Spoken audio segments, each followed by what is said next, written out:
Welcome to History at the OK Corral. Don't forget to subscribe, hit the like button, leave us a comment down below, and share this episode with a fellow history lover. And now, on to tonight's episode.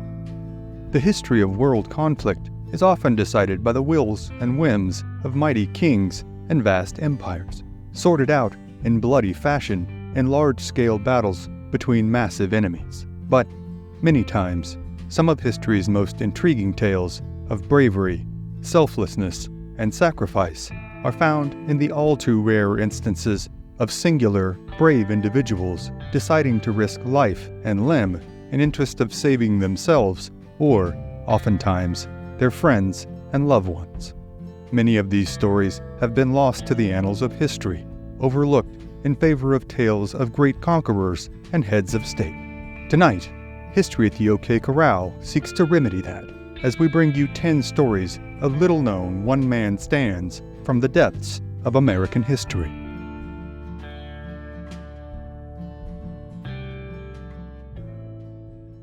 Wyoming, August 1835.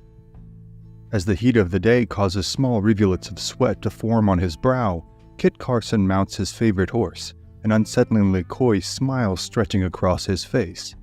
His pale blue eyes seem to boil with intensity, and his demeanor betrays a singularity of purpose that causes great concern to those close to him that know him all too well. Carson is angry, and there is going to be a fight.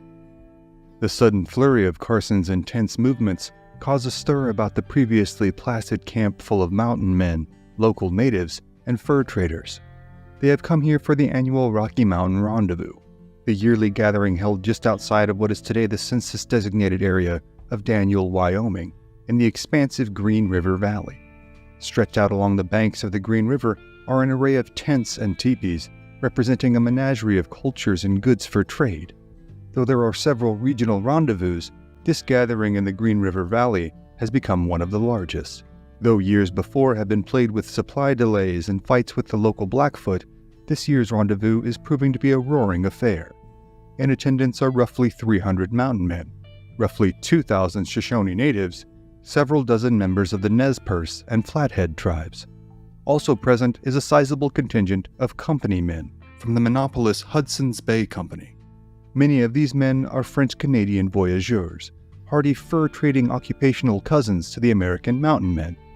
The rendezvous represents a unique opportunity amongst the tight-knit, multi-ethnic community to gather together in relative peace and safety in order to barter, trade, and simply enjoy the company of friends they had not seen since the rendezvous the year prior. The world of the frontier is indeed intoxicating in its freedom and autonomy, but it is also undeniably hazardous, unforgiving, and often deadly. The opportunities for recreation and relaxation are often few and far between, and the occasions to socialize with friends and colleagues even rarer.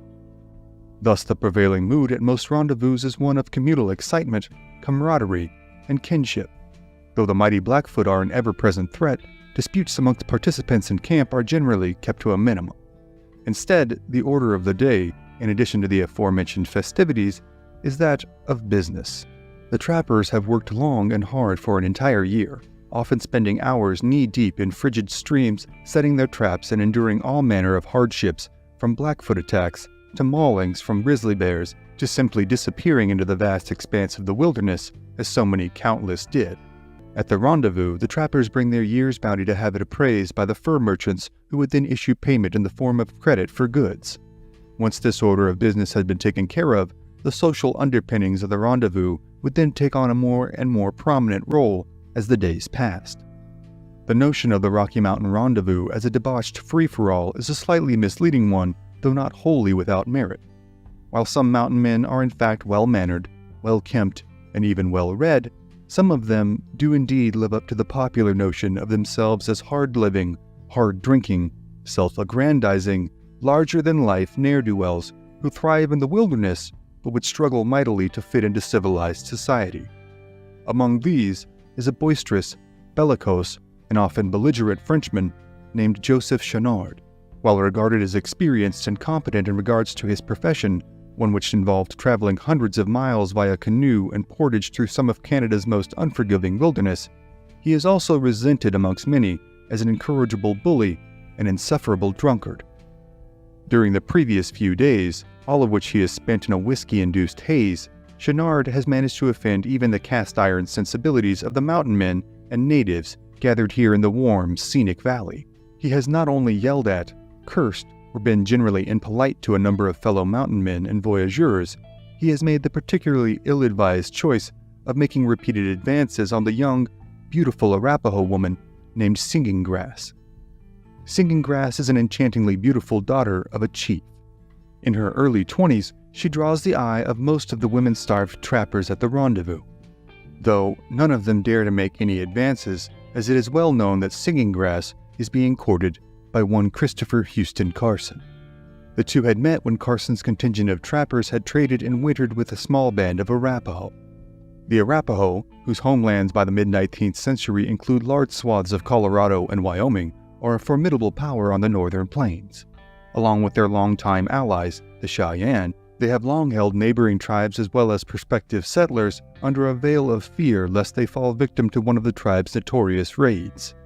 But, as is so often the case on the frontier, they are also known as hospitable businessmen to prospective traders. Many mountain men, Carson included, had cemented deep ties with the tribe over the years. He has made it his intention to solidify this relationship in the bond of marriage once he can procure enough funding from his season's haul to pay Singing Grass's father the necessary dowry. But Chouinard, in his drunken frenzy, cares little for Singing Grass's honor, nor Carson's intentions. He repeatedly makes objectionable comments towards her until she is compelled to complain to Carson about his behavior. Kit Carson is known, for the most part, as a quiet, amicable man, notoriously laconic, yet undeniably commanding in his mannerisms and air of competence. Yet he is also known to possess a veritable hornet's nest of a temper, one that cannot be easily quelled in the event that it is agitated.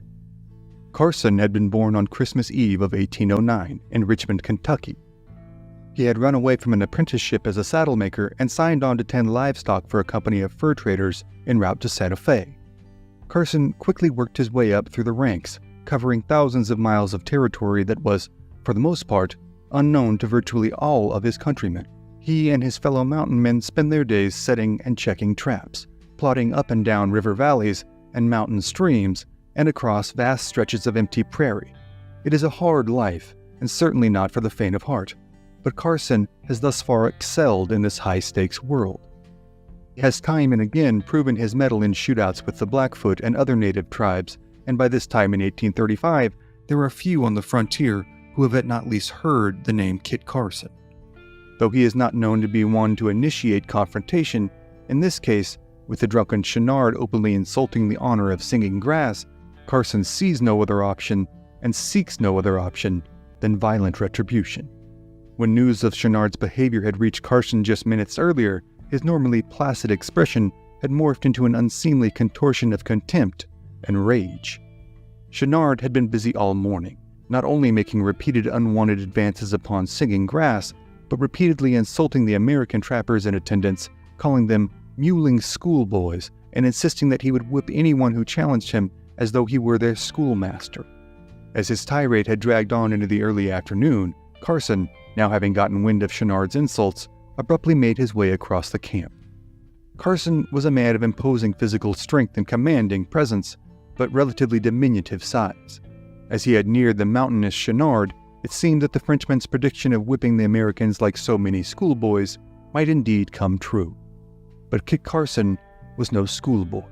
He had marched up to Chouinard and, through clenched teeth and with shockingly cold eyes, told the Frenchman that he would, quote, rip his guts out.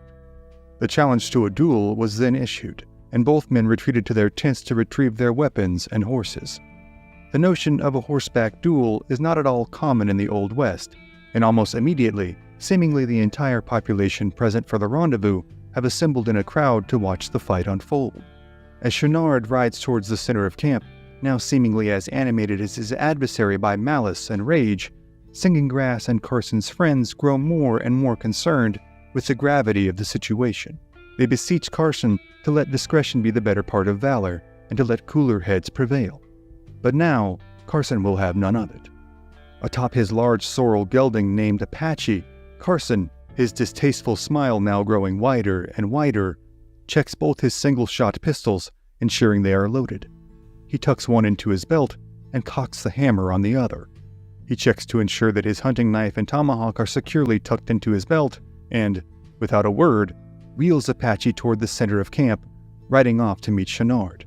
In a scene that begs comparison to a medieval jousting match, the two men face each other from several dozen yards away as onlookers goad them on. Suddenly, there is a collective pause as the gravity of what is at stake seems to sink in for everyone present, except the two combatants. For a brief moment, the surreality of the event is so undeniable that it seems as though the fight will not happen at all.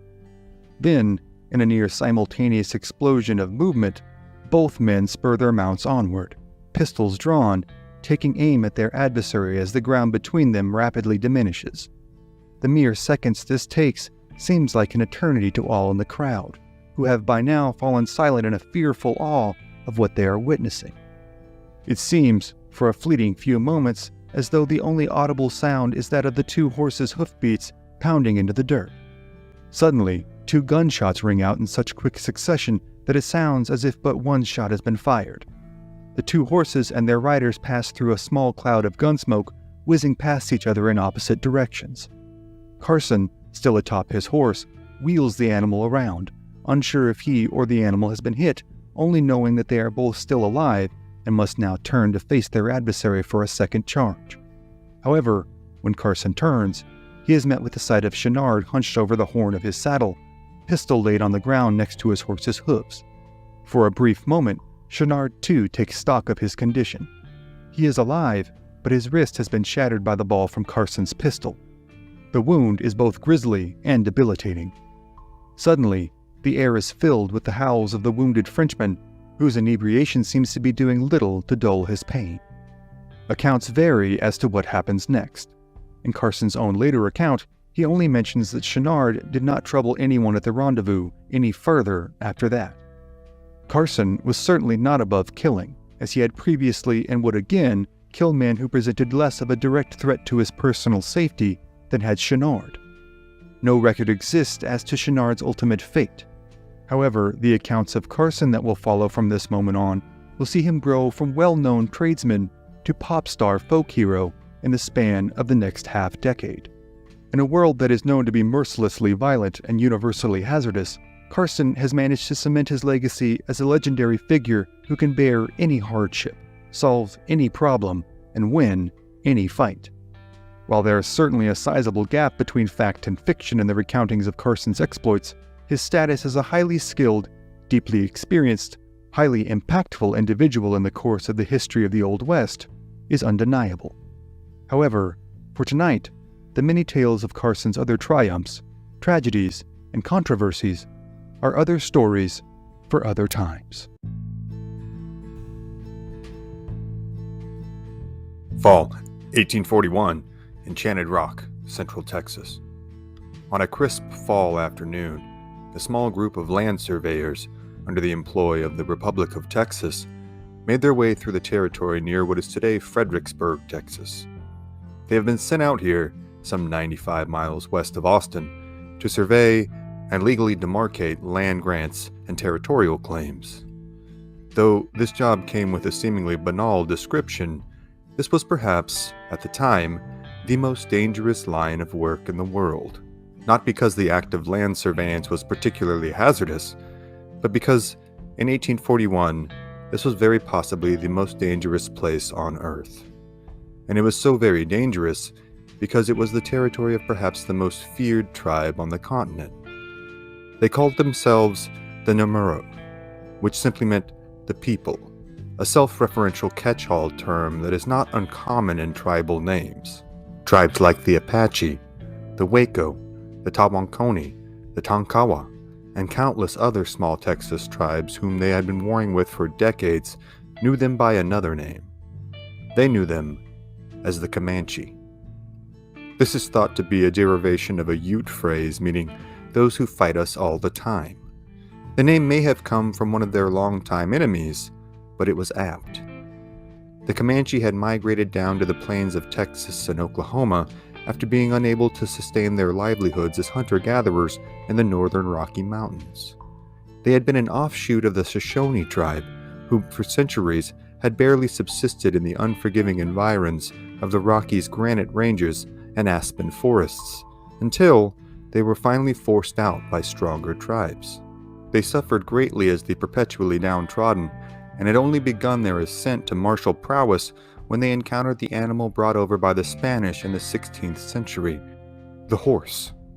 The Spanish had closely guarded the secrets of horsemanship and caretaking of the animals, knowing all too well the potential for disaster should their adversaries turned subjects ever be able to combat them from horseback en masse.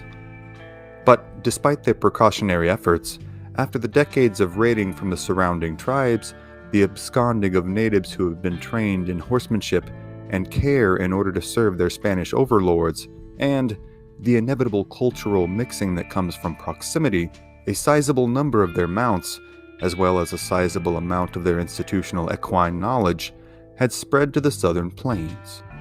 Though the Apache had been the first to introduce the horse in any meaningful capacity to the Texas frontier, it would be the Comanche who, for reasons that have been often described as too ethereal to quantify, possessed an innate and undeniably palpable connection to the horse. Within a few decades of their exposure to the horse, they had not only mastered riding skills to rival most any horseman on the planet, but had completely transformed their way of life. Once, their days had been spent scouring the spare countryside in search of roots, berries, and scavengeable carcasses for salvageable protein. Now, they were a society of highly mobile and masterful hunters who existed almost entirely on the flesh of the buffalo that their new steeds enabled them to kill so readily. Where once they had been bereft of material wealth, they were now quite possibly the wealthiest tribe on the whole of the American continent in terms of horseflesh. And where once they had been the proverbial whipping boy of their neighbors, they had transformed into a fighting and raiding force whose mere mention would insert a pregnant, fearful pause in conversations from Denver saloons to the Capitol building in Mexico City. They had driven the Apache out of Texas, forestalled Spanish, French, English, Mexican, and American expansion for centuries, and wiped smaller tribes who had opposed them out entirely. Though the frontier had always been a brutal place, both pre- and post-European contact, the Comanche had been waging warfare of an intensity and scale that had rarely, if ever, been seen before. Comanche raiding entailed not only the taking of coup, nor, at least not initially, the adornment of its warriors in highly ceremonial dress. They had no formal stratification to their martial society, as nominal war chiefs were simply those who were able to marshal the most men for the raids that they proposed. Comanche warfare was simply a brutally violent, ruthlessly pragmatic affair. Until the latter half of the 19th century, many Comanche warriors eschewed large feathered headdresses in favor of animal headcaps made from foxes, cranes, or buffalo. They were often simply painted pitch black, which they believed to be the color of death. Raids were often conducted during full moons, so much so that a full moon was known throughout the Texas frontier as a Comanche moon, and was a much dreaded sight. And this was for good reason, as, on many a full moon night, isolated families of both settlers and natives had seen their whole worlds destroyed in a matter of minutes, gone in a torrent of blood, smoke, and flames. The new Republic of Texas, ironically, in many ways owed its existence to the ever-present threat of Comanche raiding. The Mexican government, their governing predecessors, had hoped to install a buffer of Anglo-immigrant settlers who would bear the brunt of the Comanche onslaught before it could reach further south into Mexico. For decades, prospective settlers from America had flooded into Texas from the east on condition that they convert to Catholicism and become Mexican citizens. Many had come, and many had died brutally hard deaths in their search for better lives. But, despite the cost, settlement attempts from Mexicans and Texans alike, from the Rio Grande Valley to present-day Fort Worth, persisted. And thus, so did Comanche raiding. However, despite the incessant threat of violence, the Texas government was faced with the routine administrative tasks that befall all bureaucracies, including marking out plots of its newly won, at least through their eyes, homeland. And so, surveying parties of 15 to 20 men scattered out across the Texas Hill Country northwest of San Antonio and Austin. They would keep descriptive logs of the land they covered, survey prospective plots, and, hopefully, return to the capital in Austin to provide a clearer picture of Texas's newly won territories. However, any interlopers into the territory west of the major Texas settlements were likely always under the watchful eye of the true rulers of the land, the Comanche. The Comanche had observed the surveying parties from the start, knew that they were the means by which the white men in Austin were laying claim to their lands, and, accordingly, hated them with an unfettered passion. Surveying parties were targeted with especially harsh, unremittent attacks. The Comanche preference was to take them alive and reserve their most sadistic tortures for them. Yet still, they came. Young men from the backwoods of Virginia, Kentucky, Tennessee, Arkansas, and Alabama flooded into the state after the Texas Revolution. Many had just missed the bloodshed of the battles of Goliad, the Alamo, and San Jacinto, and were now thirsting for a fight. For many, the dangers of being part of a surveyor team presented an enticing employment option. Such was the case for this party of young Texians, here in the shadow of the limestone monolith that is Enchanted Rock. For time immemorial, Enchanted Rock had been considered sacred by the tribes in the area. It was said to be the home of discontented spirits, from slain warriors to shamed chiefs.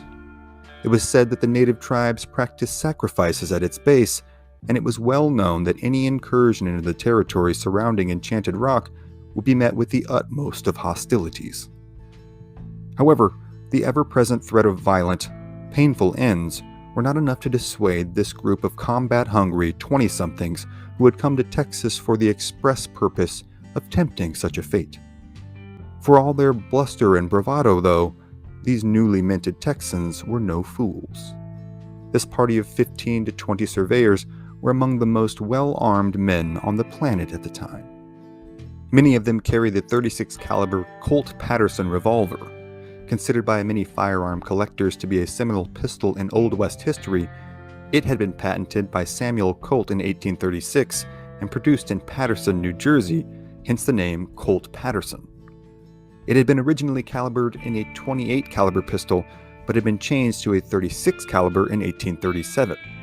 It held 5 shots as opposed to today's usual 6, and was loaded by detaching the cylinder, manually loading the cartridges, and then reassembling to fire.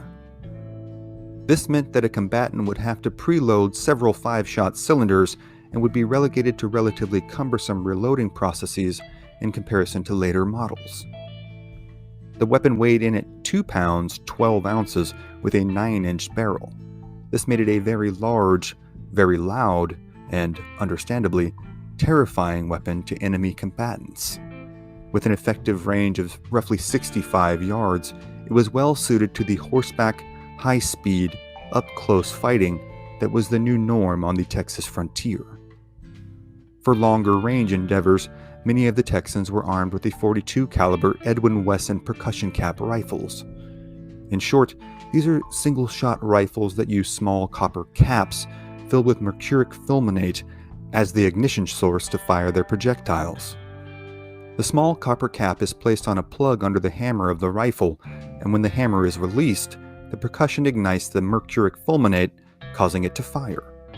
These rifles were highly effective at ranges up to 150 yards and could be fired at a slightly faster rate than their flintlock predecessors at up to 3 to 4 rounds per minute. These advancements in weaponry had come at a fortuitous time for the Texans, particularly for those in the land surveillance parties and for the organization from which Stephen F. Austin so often chose to draw his land surveillance parties, the still young, but already legendary, Texas Rangers. It had been Stephen F. Austin himself, the legendary Texas statesman, whom the state capital is named after, who had fostered the original concept for the predecessors of the Rangers in the 1830s, the Texas Mounted Rifles. Born largely of necessity, the mounted rifles patrolled the ranges of the Texas frontier, presented the only available organized resistance against the Mexican governmental harassment, banditry, and Comanche raiding. In 1835, the organization had been codified into a state-sponsored military/law enforcement hybrid force uniquely capable of close-quarter combat and long-distance pursuit. In the intervening years, their legend had grown from the dusty settlements of Texas to the finest parlors of New York City, Boston, and Philadelphia. The Rangers presented virtually the only consequential resistance to the violence that plagued the flatland prairies, river valley bottoms, and hill country homesteads.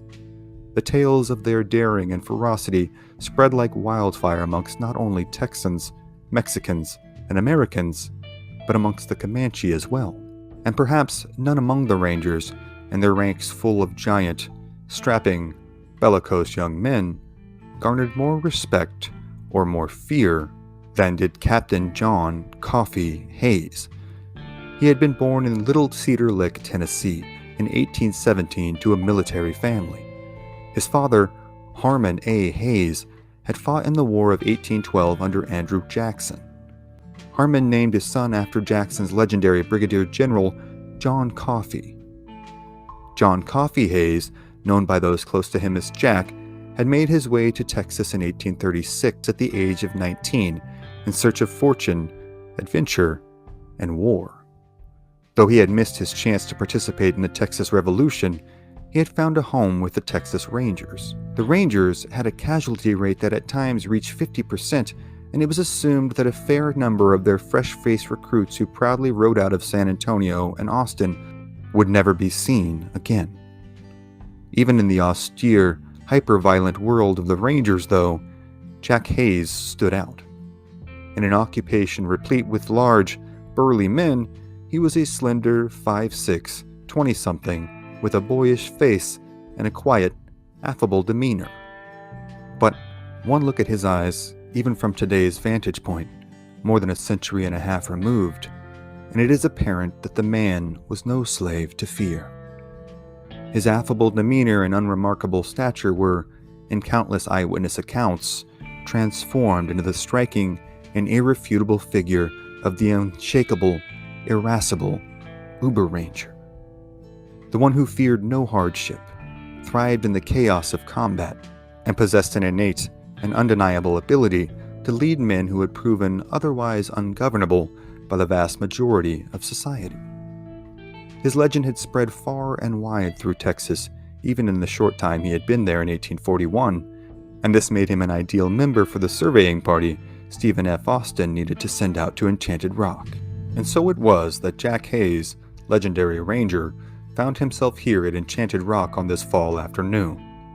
As the survey team set about their laborious tasks of unspooling a few hundred yards of steel ribbon and then demarcating its location on a map, Hayes and a number of other ranger companions stood watch. At some point during their endeavors, though, Hayes decided to ride out toward Enchanted Rock to procure a better up-close view of the legendary landmark. Thinking himself secure as no Comanche had been spotted in the area, Hayes rode off alone. However, in an example of just how cunning and tactically brilliant the Comanche truly were, even the experienced ranger and his cohorts had failed to notice a sizable number of warriors trailing them. Hayes' departure from the main party was just the opportunity the force of Comanche had been waiting for as they lay watching in the overlooking limestone cliffs and oak-strewn hills. As Hayes neared the base of the rock, even his conditioned nervous system must have received a notable shock when the sound of Comanche war whoops cracked the still of the afternoon air. His brain, also highly conditioned to the rigors of fast-paced frontier combat, also likely surmised, almost instantaneously, that he had no hope of retreating to his party of fellow Texans before being caught and overrun by the Comanche. Now, quite literally caught between a rock and a hard place, Hayes rode hard to the base of Enchanted Rock, dismounted, and began a desperate, dogged scramble up the face. His intent was to gain himself a position on the highest ground in the area, And, in the words of author J.W. Wilbarger in Indian Depredations in Texas, see link in description, Hayes was determined to sell his life at the highest market price.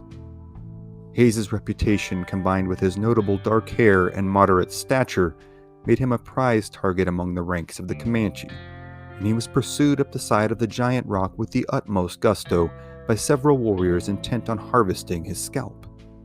However, Hayes had managed to ensconce himself in a crevice in the limestone and construct a haphazard defensive position. Here, he hunkered down with his .42 caliber rifle, aimed outward toward his pursuers, and 2 Colt Patterson revolvers in a holster on either hip. A less experienced frontier fighter might have made a fatal tactical miscalculation at this juncture, as the Comanche pressed their initial attack upon Hayes's position. As reliable and powerful as the Wesson percussion rifle may have been, it was still a single-shot weapon.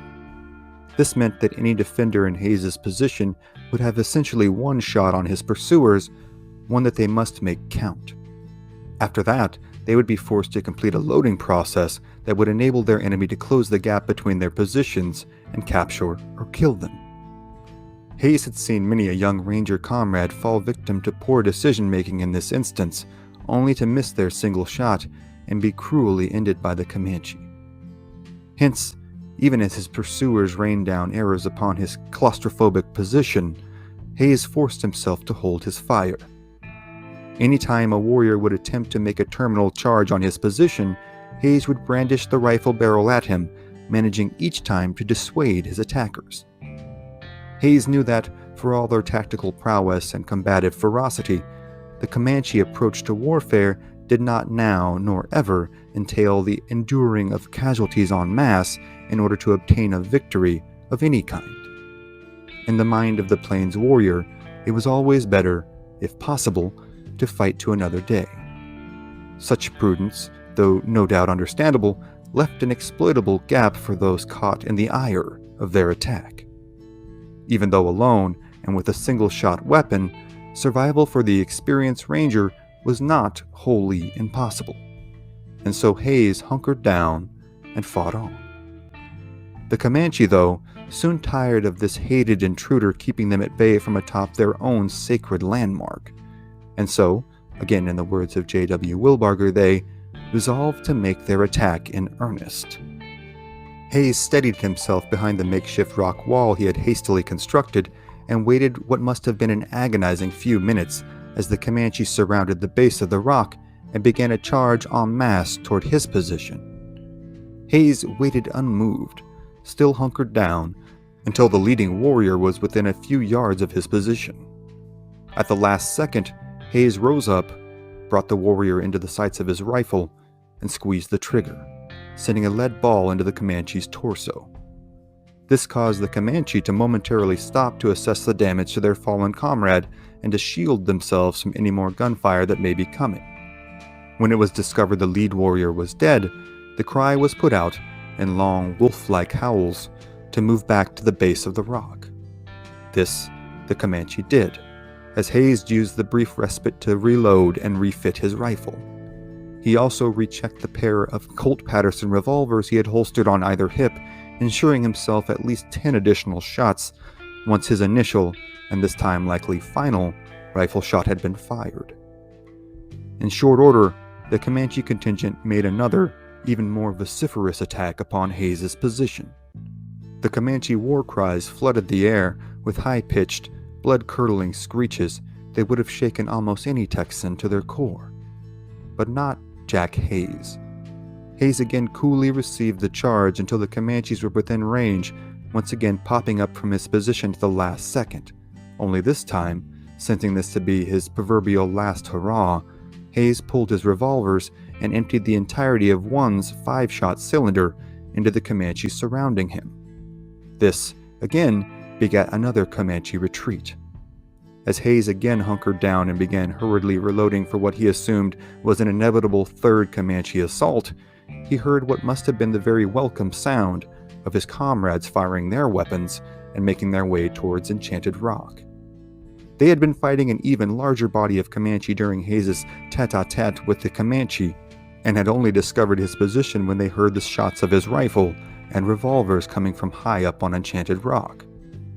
Seeing this much larger force of Texans advancing, the Comanche force surrounding Enchanted Rock took their wounded and withdrew into the canyons and sagebrush of the hill country, leaving their dead for the vultures and Texans. Hayes and his cohorts reunited at the base of the rock and, under an undoubtedly more vigilant watch, continued their work until the next day. Hayes would go on to carry out countless more adventures, from leading the Rangers in the Mexican-American War to chasing down Comanche raiders. His legend among the Comanche would grow to such an extent that they bestowed upon him the begrudgingly respectful nicknames of Captain Jack, pronounced Captain Yak, and Bravo Too Much or Brave Too Much. In a culture like the Comanche, where courage and martial prowess were the ultimate in masculine virtues, even an avowed enemy like Jack Hayes was due his wages in reverence. Hayes would go on to marry Susan Calvert, daughter of a wealthy local hotel owner in Seguin, Texas, in 1847. In 1849, the young couple moved to California, along with millions of other Americans, in hopes of capitalizing on the new state's gold rush. Though he did not strike it rich in gold, Hayes would go on to become a successful rancher and businessman, and was elected sheriff of San Francisco in 1850. In 1853, not long after Hayes's first son, John Caperton Hayes, had been born in California, a peculiar package arrived in the mail for the new father. Inside the parcel was a small golden spoon, sent as a gift by the legendary Comanche chief, Buffalo Hump.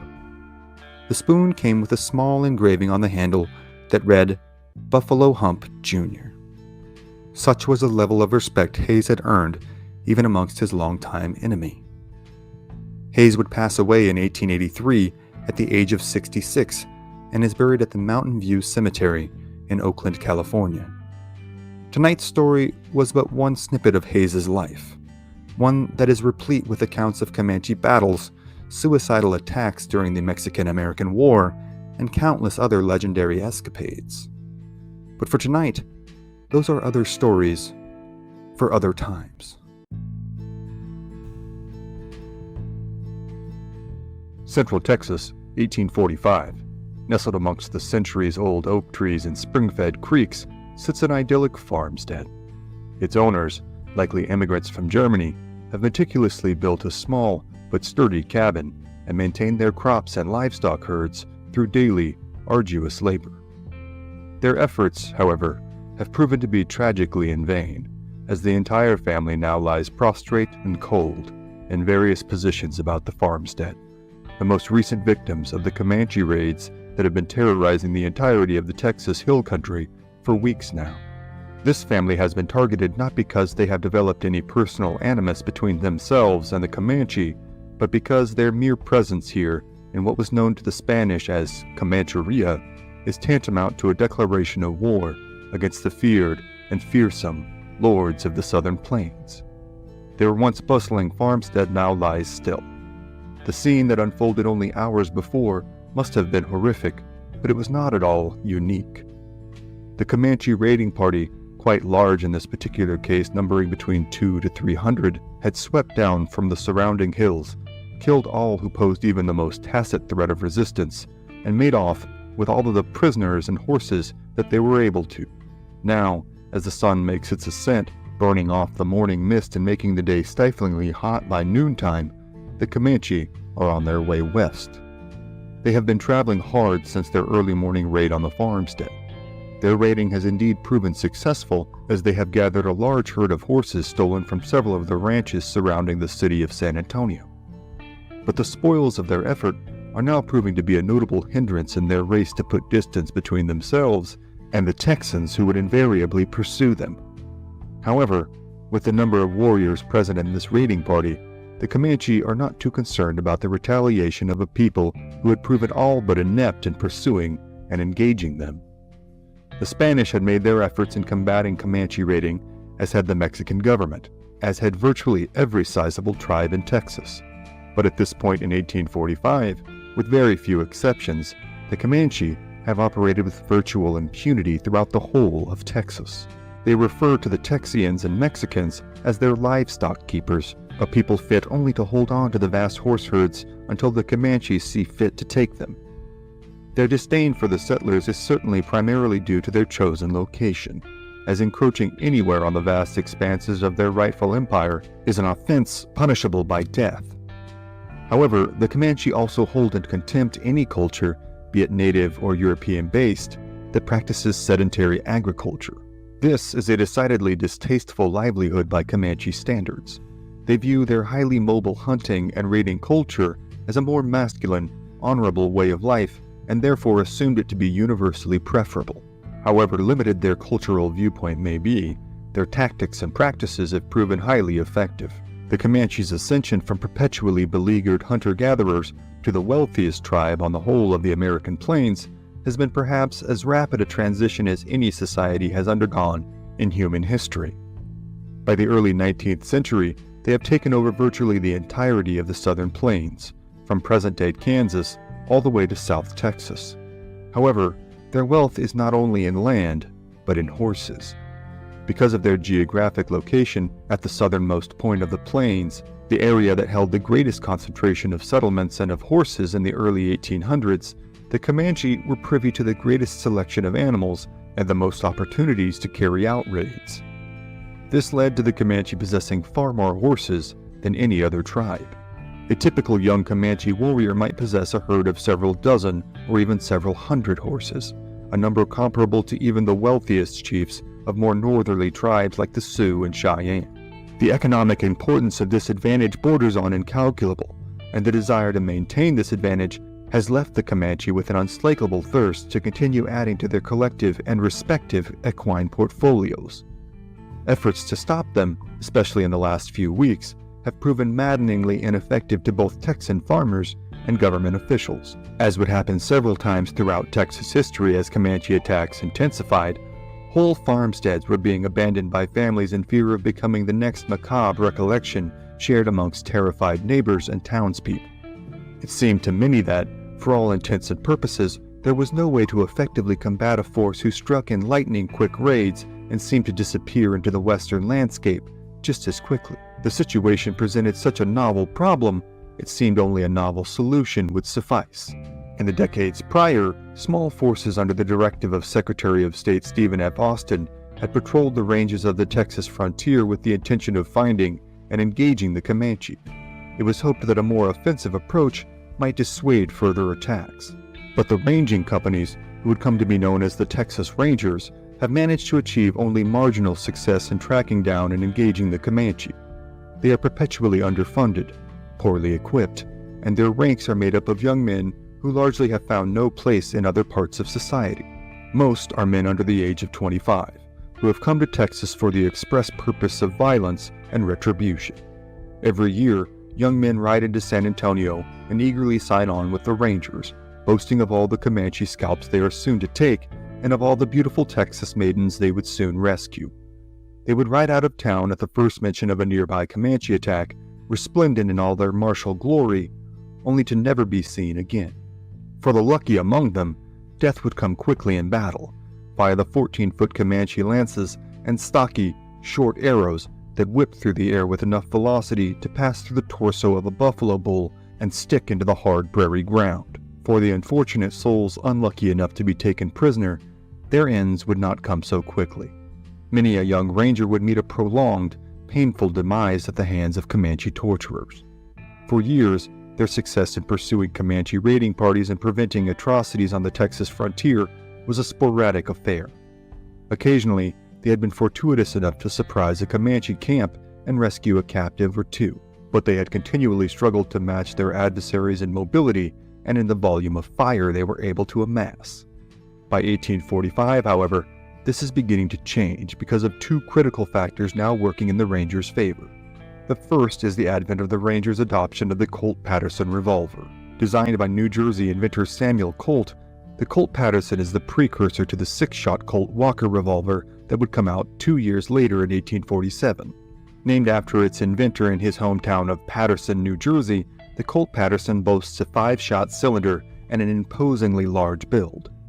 The 5 shots have to be loaded into the cylinder, and the cylinder would have to be detached to reload, necessitating that a ranger in the field keep several preloaded cylinders on his person. While it does not have the ease of use, capacity, nor firepower of its successor, the Colt Patterson is a revolutionary weapon. However, years after its invention, the Colt Patterson had been relegated to relative obscurity, as there was no military or law enforcement force who yet knew how to best employ the new weapon. Texas had first ordered 180 of the new revolvers from Colt, intending them for use by the new Republic's Navy.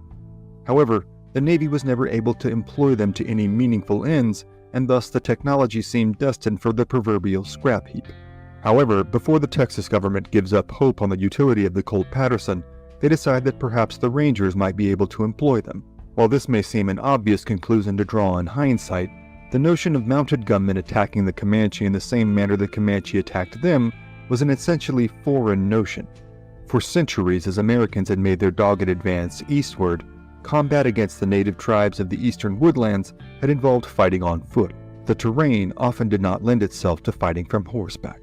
Furthermore, the rifles and muskets used by the Americans and their predecessors necessitated a lengthy, cumbersome reloading process that was next to impossible while riding atop a horse at full gallop.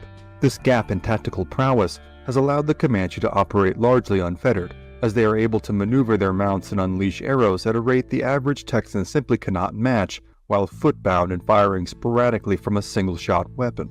But now, with the advent of a repeating weapon that can be fired multiple times before reloading and can be operated from horseback, the odds are becoming more favorable for the Rangers. But while the Rangers in general are a motley, combative lot, often prone to drunkenness and using coarse language, they have for too long lacked a leader with a clear, present vision on how to turn the tide against their Comanche foe. But in the last few years, a young Tennessean, with boyish looks and a seemingly unshakable demeanor, has been ascending the Ranger ranks. The progeny of a family with a long military tradition, he had come to Texas in the 1830s, narrowly missing his chance to serve in the Texas Revolution of 1836 and 37. He had, instead, taken up work as part of a surveyor party, perhaps the most dangerous job in Texas at the time. The Comanche were well aware of surveyor parties, and had surmised that their purpose was to measure out the allotments of their land that the Texas government was unjustly giving away. Thus, surveillance parties were subject to some of the most gruesome tortures the Comanche practiced, from being staked out alive on the plains, to be eaten by wild animals and burned by the sun, to heaping hot coals upon the unfortunate victim's torso.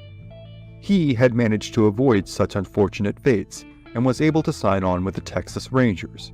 For the last several years, he has been working his way through the Rangers' ranks.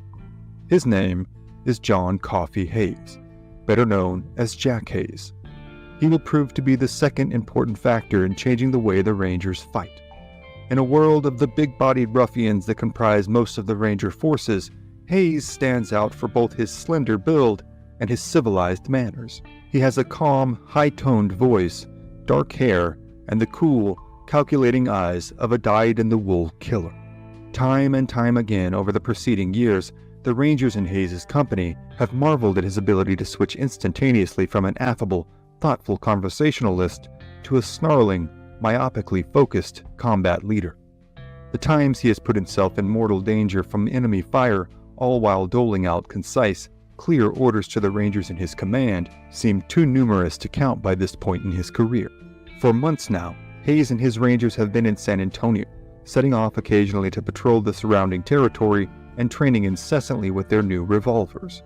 Time and again, each Ranger rides through an obstacle course of sorts while firing at targets set on fence posts. Hayes drills the men until not only they, but their horses are fully comfortable with the demands of combat conducted on horseback. Some of the Rangers gripe quietly that they are tired of the incessant drilling, but all of them know the time for them to employ their skills is close at hand. That time finally comes late in the afternoon of the day the unfortunate homesteaders are killed. Hayes receives word that, yet again, the Comanches have wrought their particular brand of havoc on the surrounding countryside. He is informed that the impending raiding party is on their way west, towards the Frio River. Within minutes, Hayes and a party of 42 Rangers have assembled at the western edge of the city of San Antonio.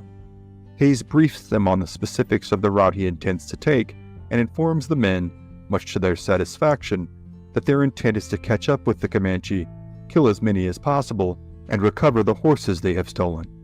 The Rangers ride hard, knowing that with the small size of their force and the Comanche's cumbersome number of warriors and horses, they can very well catch up to the Comanche before they are able to disperse onto the vast expanses of West Texas. Riding with them, as is often the case, is a native scout. He is a Lipan Apache chief named Flacco, and he may be the linchpin to this entire Ranger operation. Chief Flacco has grown up combating the Comanche, as they were, at least for varying periods of the 19th century, mortal enemies to his tribe. He has stayed in and around San Antonio for the last several years, and by this time has built a strong friendship with Jack Hays. The two men, both warriors and leaders of men, have an immense, enduring respect for each other. It is Chief Flacco who has encouraged Hays to fight the Comanche on their own terms. Now, his tracking ability, far more honed and refined than even the most astute rangers, will make the critical difference in whether the Rangers will even find the Comanche raiding party. After traveling roughly 60 miles, though, the entire party can sense that the Comanche are close. Finally, as they come within sight of the Frio River, the Rangers spot the Comanche. Seemingly simultaneously, the Comanche spot them. Thinking a force of several dozen to be no match for their force of 200 to 300, the Comanche form a battle line between the Rangers and the horses, and prepare to receive a Ranger attack. For their part, the Rangers know that there is not a second to lose. They have trained to engage the Comanche on the Comanche's terms, and this meant that the time to launch a full-scale, head-on attack was now. At the time the two parties see each other, Hays is riding on a mule towards the rear of the Ranger column. Now aware of the urgency of an immediate attack, Hays spurs his mount forward as fast as possible. On his way towards the front, he comes upon another Ranger on a fine horse who looks to be reining his mount in order to keep him from charging forward at full speed. Hays calls out to the man to hurry forward, but the Ranger insists that the horse is trying to run away with him, and it is all he can do to keep the horse from galloping away completely uncontrolled. Hays, in a rush to get to the front of the column and dubious of the man's claims, insists that they switch mounts. The Ranger takes over the mule while Hays jumps astride the skittish horse. Almost at the instant Hays touches down in the saddle, the horse is off in a full sprint towards the front, paying no heed to the directives of the reins, the stirrups, nor Hays's shouts. The front of the column, with their revolvers drawn and teeth bared, are now charging forward towards the Comanche line. In the lead, eager to engage the Comanche, is Chief Flacco. As he rides, he sees Hays fly by, riding at full speed past the front of the Ranger column. He has no idea that Hays is aboard a runaway horse, and assumes that his friend's near-suicidal penchant for bravery in combat has reached a new, inexplicable, and ill-advised level. The chief, a proud warrior himself, decides in an instant that he will not let his friend ride off to certain death alone, nor will he let a Texan steal all the glory in combat against his hated enemy. Chief Flacco urges his horse on, faster and faster, until it is just himself and Hays between the charging Rangers to their rear and the 200 to 300 strong column of Comanche warriors to their front. Both men, now committed to the attack, begin to fire their revolvers as the ground rapidly closes between themselves and the Comanche. To the Rangers riding behind them, this charge the two men have undertaken seems suicidal. Death, for both men, despite their gallantry, seems imminent. But the Comanche are so astounded by the reckless bravery of the charge, they suffer a momentary bout of paralysis by analysis, unsure of what exactly is happening. This brief lapse in vigilance means that Hays and Flacco, instead of crashing into a hail of bullets and arrows, merely rush through the lines of their adversaries. The Rangers, still charging in a force 41 strong towards the Comanche, seize the opportunity presented by a confounded enemy and pour fire into the Comanche ranks. Much in the fashion of the Comanche, they make several whirlwind attacks, striking the Comanche lines and then retracting before striking again. Hays and Flacco are able to flank the Comanche and make their way back to the Ranger forces in time to inflict casualties of their own against the warriors. The Comanche put up a hellacious fight for a time, but are overwhelmed by the volume of fire this small contingent is able to inflict upon them. Finally, the Comanche break ranks, and in the words of J.W. Wilbarger in his 1889 work, Indian depredations in Texas, a panic at length seized them, and they fled and scattered in every direction. After the fight, as many horses as can be recovered are rounded up, and the party returns to San Antonio. Chief Flacco, in part astonished by his friend's bravery and in part amused that the charge had been the result of a panicked horse, bestowed a lasting nickname upon the captain that would be known to his friends and enemies alike. From that day on the Frio River ford, Captain Hayes will be known to many in Texas as Bravo Too Much or Brave Too Much.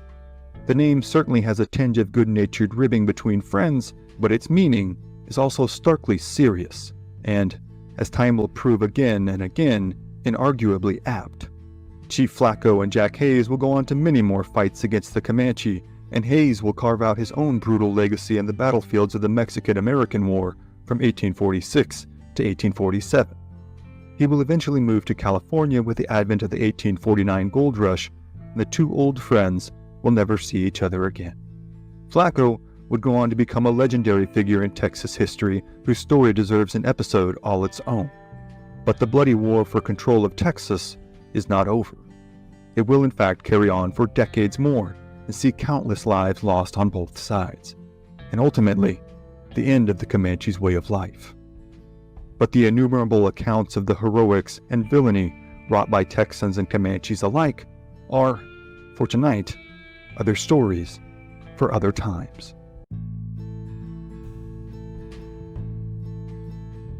Eagle Pass, Texas, April 25th, 1875. Private Pompey Factor wipes the sweat from his eyes, clearing his vision of the nearly apocalyptic sight before him.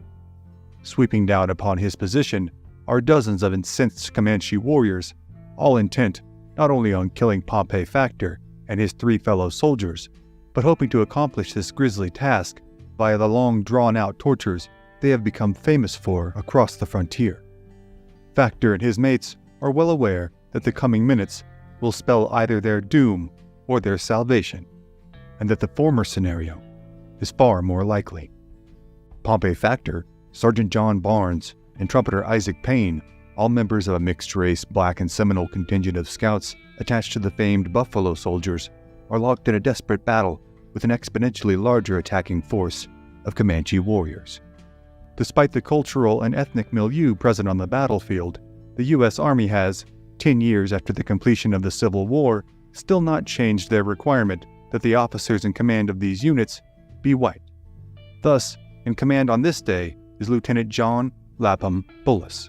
However, at this very moment, regardless of their personal backgrounds or the greater ramifications of racial prejudice in United States federal policy, all 4 men are concerned solely with the immediate threat of the Comanche warriors now bearing down upon them.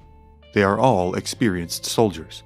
Lieutenant Bullis is a respected veteran of the Civil War, and not only have all of these men spent the preceding year fighting the vicious Red River campaign, but these 3 scouts, Pompey Factor, John Barnes, and Isaac Payne, have grown up in lives radically different even from their compatriots serving in what history has come to know as the Buffalo Soldiers. Following the abolition of slavery and the conclusion of the Civil War, the U.S. Army had formed 4 regiments of black soldiers, mostly being former slaves, and wasted no time proving and then repeatedly utilizing the skill and daring of these regiments in their campaigns against the Plains tribes that had reignited with America's post-war revival of enthusiasm for westward expansion and settlement. Though the origins of the term Buffalo Soldier are in fact highly contentious, the prevailing theory is that the hair of the soldiers was unlike anything the Plains tribes were familiar with. They likened the hair of the black cavalry and infantrymen as similar to that of the hair of their buffalo robes, and thus the name stuck. However, one countervailing theory, one likely just as meritorious as it can be corroborated with quartermaster's records, holds that the troopers were one of the few units outfitted with buffalo hide coats to combat the open plains winter chill. The Army supply of wool coats had waned in 1866, and the locally sourced and supplied buffalo coats presented a viable, affordable, and very effective solution to the Army's supply chain conundrums. Thus, oftentimes when a soldier from one of the newly formed regiments was seen for the very first time by a Plains warrior, he would be sporting one of the heavy, full-length buffalo coats. Regardless of the origins of their name, the legacy of the Buffalo Soldiers, even 9 years after their inception, is one of notable gallantry and exceptional courage in combat. Many, if not most of these men in these regiments, see their service as an opportunity to prove their merit and worth in a country that, though it had granted them their freedom, is still deeply divided amongst itself and in many instances openly hostile towards them. They also see it as a chance at adventure, to see lands they have never seen before, and to combat a legendary enemy that most had only heard of. However, this is not the case for their cohorts and what are known as the Seminole Negro Scouts. Though they are indeed of shared racial background with their fellow Buffalo Soldiers, they are in fact part of a rich and storied heritage of escaped slaves who had assimilated into various tribes in the American Southeast. Most prominent among these were the mighty Seminole, themselves a tribe who owned and traded slaves, though they also often fought Southern slavers seeking to recapture their escaped slaves. They also combated the U.S. government's attempts to take over their own homelands and warred incessantly with their hated enemies, the Creek. In the wake of what would become known as the Trail of Tears, the Seminole, along with many other eastern tribes, were forcibly relocated to what is today the state of Oklahoma. This resulted not only in inhumane treatment from the United States government, but in a whole new danger in attacks from tribes native to the area, most notably the Kiowa and the Comanche. After years enduring the misery of their newly imposed locale, a sizable number of mixed-race Seminole, weary of racial tensions and poor treatment from virtually all sides in their new homes, migrated to northern Mexico at the invitation of the Mexican government. Though Mexico had abolished slavery in 1837 and could guarantee, at least in some measure, a reprieve from the antebellum tensions of America in the 1850s, their motives were also arguably less than wholly pristine. Much as they had with the Texans nearly 2 decades earlier, the Mexican government intended to use the settlers on the border as fodder of sorts for the Comanche, Kiowa, and Apache raids that had long terrorized the Mexican settlements to the north. Regardless, though they were no doubt aware of these auspices at least to some degree, large numbers of Seminole and what were known as Seminole Negroes moved south into the mountainous, rough-hewn borderlands that comprised northern Mexico. Here, for nearly 2 decades, they survived and even thrived in an entirely new and notoriously unforgiving environment while under relatively constant attack from Kiowa, Comanche, and Apache raiders. Pompey Factor had been born in 1849, the son of an escaped slave and a mother who had belonged to the Biloxi tribe. His family, too, had grown tired of the constant turmoil of the antebellum South and elected to move to northern Mexico. Though most were staunch Baptists, many, Pompey Factor included, were Jesuit-educated and well-read. Following the conclusion of the Civil War in 1865 and the abolition of slavery, many mixed-race Seminole ventured back north of the Rio Grande, and many had enlisted as scouts for the U.S. Army in order to assist in tracking down their old foes in the Comanche and the Apache. Though they are required to furnish their own horses, an expense for which they are reimbursed, and they are subject to the orders of Army officers, the scouts, of which Pompey Factor, John Barnes, and Isaac Payne are members, are far more adherent to Seminole practices and traditions than they are even to the practices of their enslaved predecessors and American cultural peers. Though most wear the blue-jacketed uniform of their Buffalo Soldier cohorts, the mixed-race Seminole Scouts also sport the accoutrement of their native forefathers in the forms of leggings, moccasins, necklaces, and in some cases, even headdresses. They are held in awe even by the toughened and already legendary Buffalo Soldiers as unmatched trackers and fighters, capable of traveling unheard-of distances on half rations and doing so repeatedly, day after day, until ultimately tracking down their enemy and emerging victorious. During the previous year's Red River War, they had been used to great effect by General Ranald Slidell Mackenzie as he had pursued Quanah Parker and those amongst the Comanche in North Texas who refused to acquiesce to being confined to reservations in Oklahoma.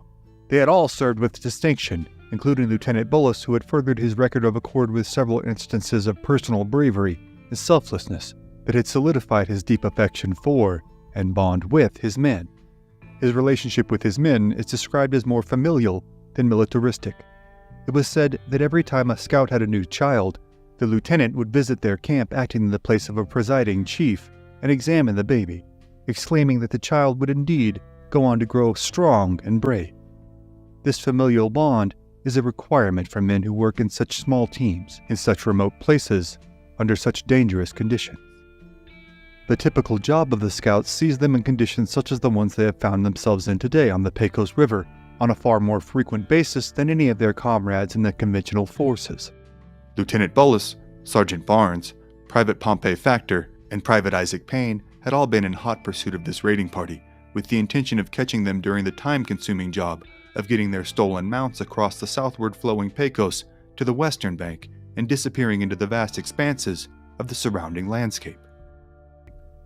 The soldiers had all dismounted and snuck to within roughly 75 yards of where the Comanche were pushing their horses across the river. All experienced fighters and keen to take the offensive, they had begun firing upon the Comanche, keeping up a relatively steady onslaught for nearly 45 minutes.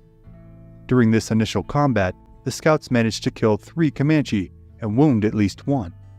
At first, due to the rate of fire and sheer ferocity of the attack, the Comanche believed there to be a much larger force attacking them.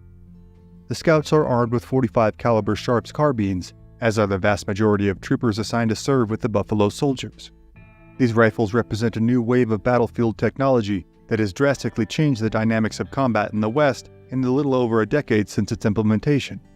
Combatants of 10 or 20 years prior were limited to single-shot muskets and rifles whose cumbersome loading processes and maintenance requirements rendered them a liability against foes in mounted warriors capable of firing several arrows inside a minute's time. Though the advent of the Colt revolver had indeed been a massive jump forward for the American forces in combating the Plains tribes, it is only in relatively recent times when the average soldier and scout could count on being equipped with both long gun and sidearms that were capable of comparatively rapid rates of fire. However, as is the course throughout so much of history, this technology does not exist in a vacuum.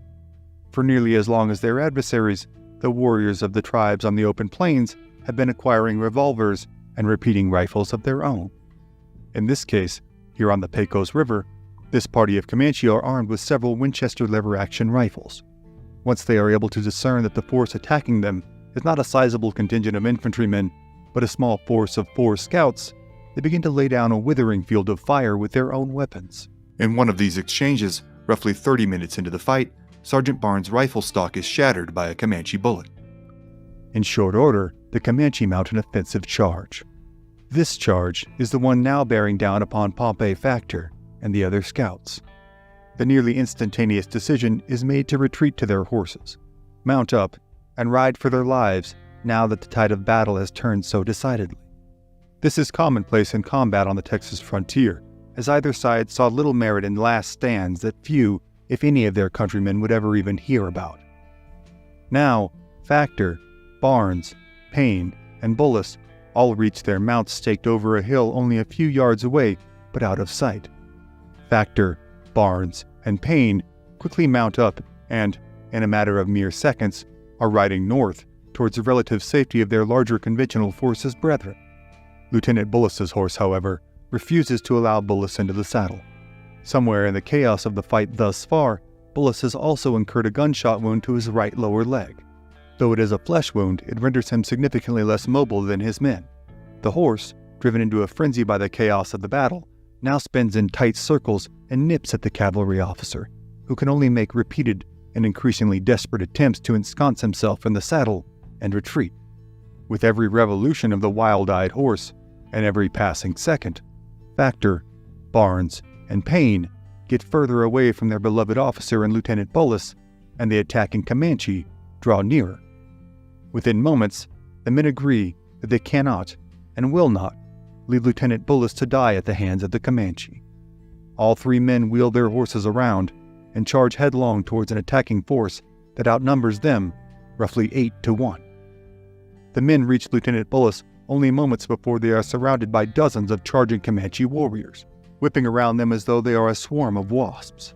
This chaotic scene only serves to further frighten Lieutenant Bullis' whirling and wide-eyed horse, who again and again rebuffs the officer's efforts to get one of his boots into the stirrups and hoists himself into the saddle. As Lieutenant Bullis continues his efforts in vain, Factor, Barnes, and Isaac empty their rifles into the oncoming warriors. Almost immediately after his first shot, Barnes's rifle is shot again, the stock completely shattered and the firing mechanism rendered warped and useless. The fight quickly devolves into a hand-to-hand struggle, with Factor, Barnes, and Payne clubbing and stabbing any warrior who rode within striking range as they do their best to dodge incoming arrows and form a loose 3-man perimeter around the still struggling lieutenant. Now, the men are again penned down, as Barnes makes his way to the lieutenant's position while Factor and Payne fight off the remaining attackers before the Comanche retreat to regroup and charge them again.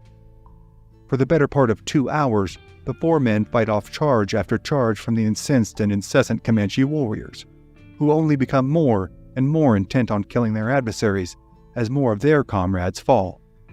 Finally, sensing an abatement in the action that might be long enough to grant them an escape, the men make a mad dash north, with Lieutenant Bullis sharing a horse with Sergeant Barnes, leaving the errant crazed horse behind and heading towards Fort Clark, nearly 60 miles away. For the better part of a night and a day, the men make their way to the fort, alternating between carrying Lieutenant Bullis behind them as they continue to scan the countryside around them in search of more Comanche assailants. Finally, all 4 men miraculously arrive at Fort Clark. Lieutenant Bullis credits them repeatedly and publicly with, quote, "saving my hair." Almost immediately upon their arrival at Fort Clark, Lieutenant Bullis files the necessary paperwork recommending all 3 enlisted scouts for the Medal of Honor, the United States military's highest award for bravery. On May 28, 1875, Private Pompey Factor, Private Isaac Payne, and Sergeant John Barnes are each awarded the Medal of Honor, making them 3 of 18 total men who served with the Buffalo Soldiers who would earn such a distinction.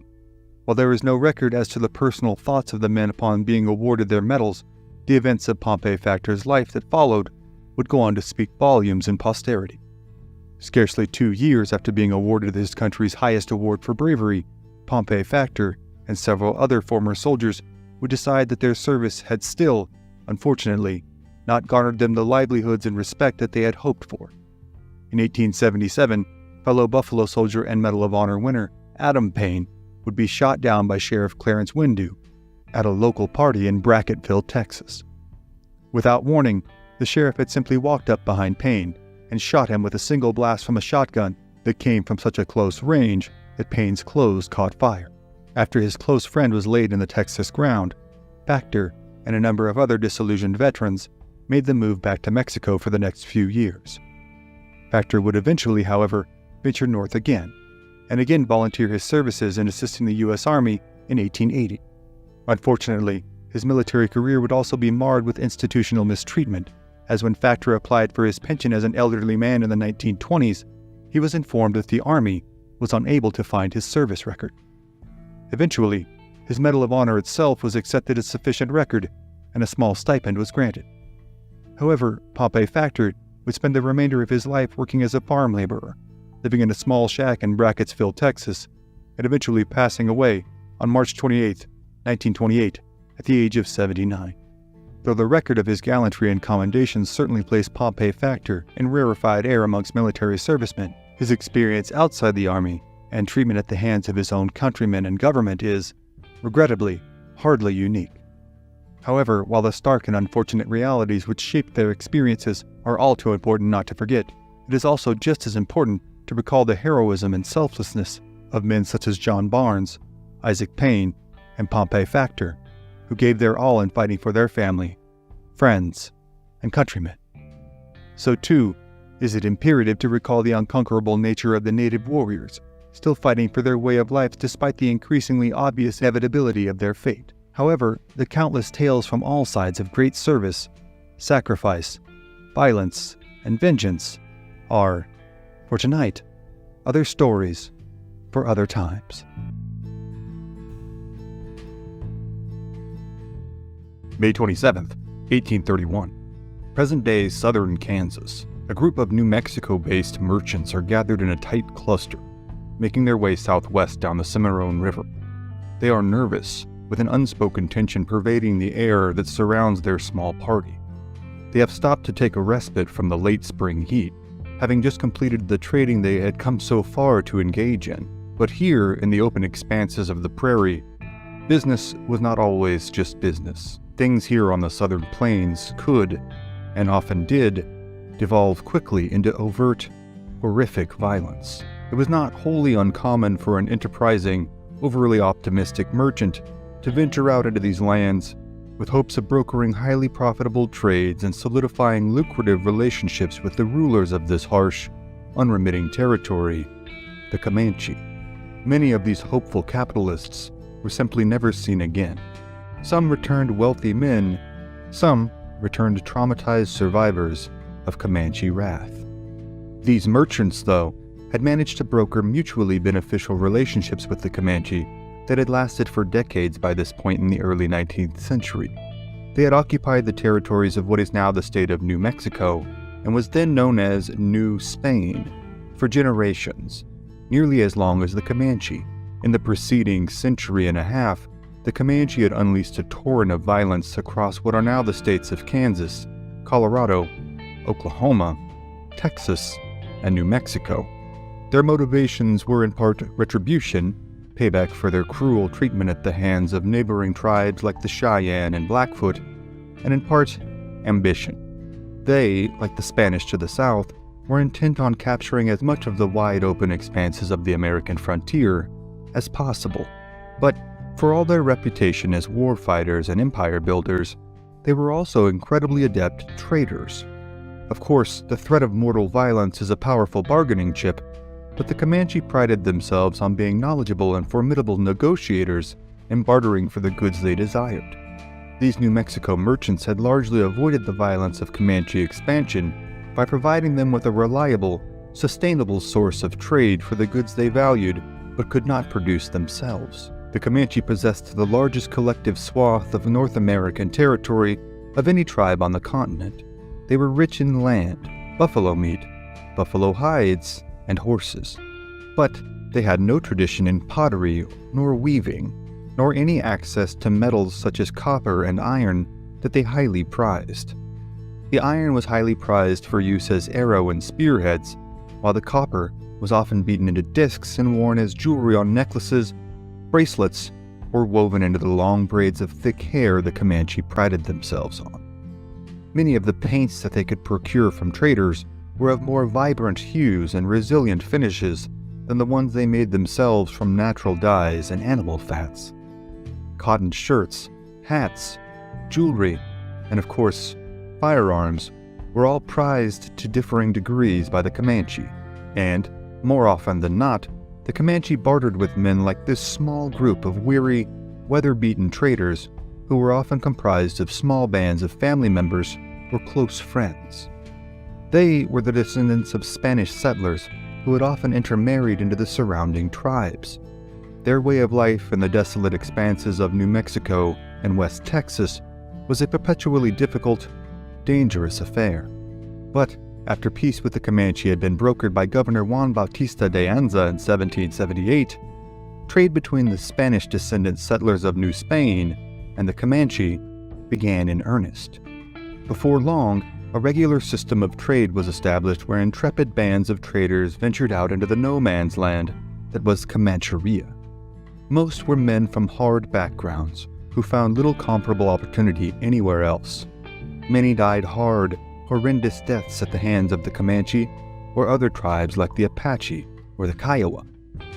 Many were robbed, many were killed, and many robbed and killed others. They developed their own fringe society away from the norms of New Spain or the burgeoning power of the United States. They became known as Comancheros for their proclivity and aptitude for dealing with a tribe whose mere mention could send waves of panic through settlements all through Texas and Mexico. This particular group of Comancheros here on the Cimarron River had traveled a long way to conduct their business, and now only hoped to get home with their profits as soon as possible. They spoke briefly in their huddled formation about the trades that they had made, the profits they had taken, and their unanimous desire to put distance between themselves and the party of Comanche they had just traded with. To a man, the small party was aware that there was nothing to stop the Comanche from trailing them for a while, only to kill them all, recoup the items they had traded away, and walk away with little to no consequence. But just as they were about to resume their course southward, one of them spots a figure only a few hundred yards in the distance. Even at this distance, it is clear the figure approaching them on horseback is not a Comanche. As the rider comes toward them, he attempts to wave them down to engage in conversation.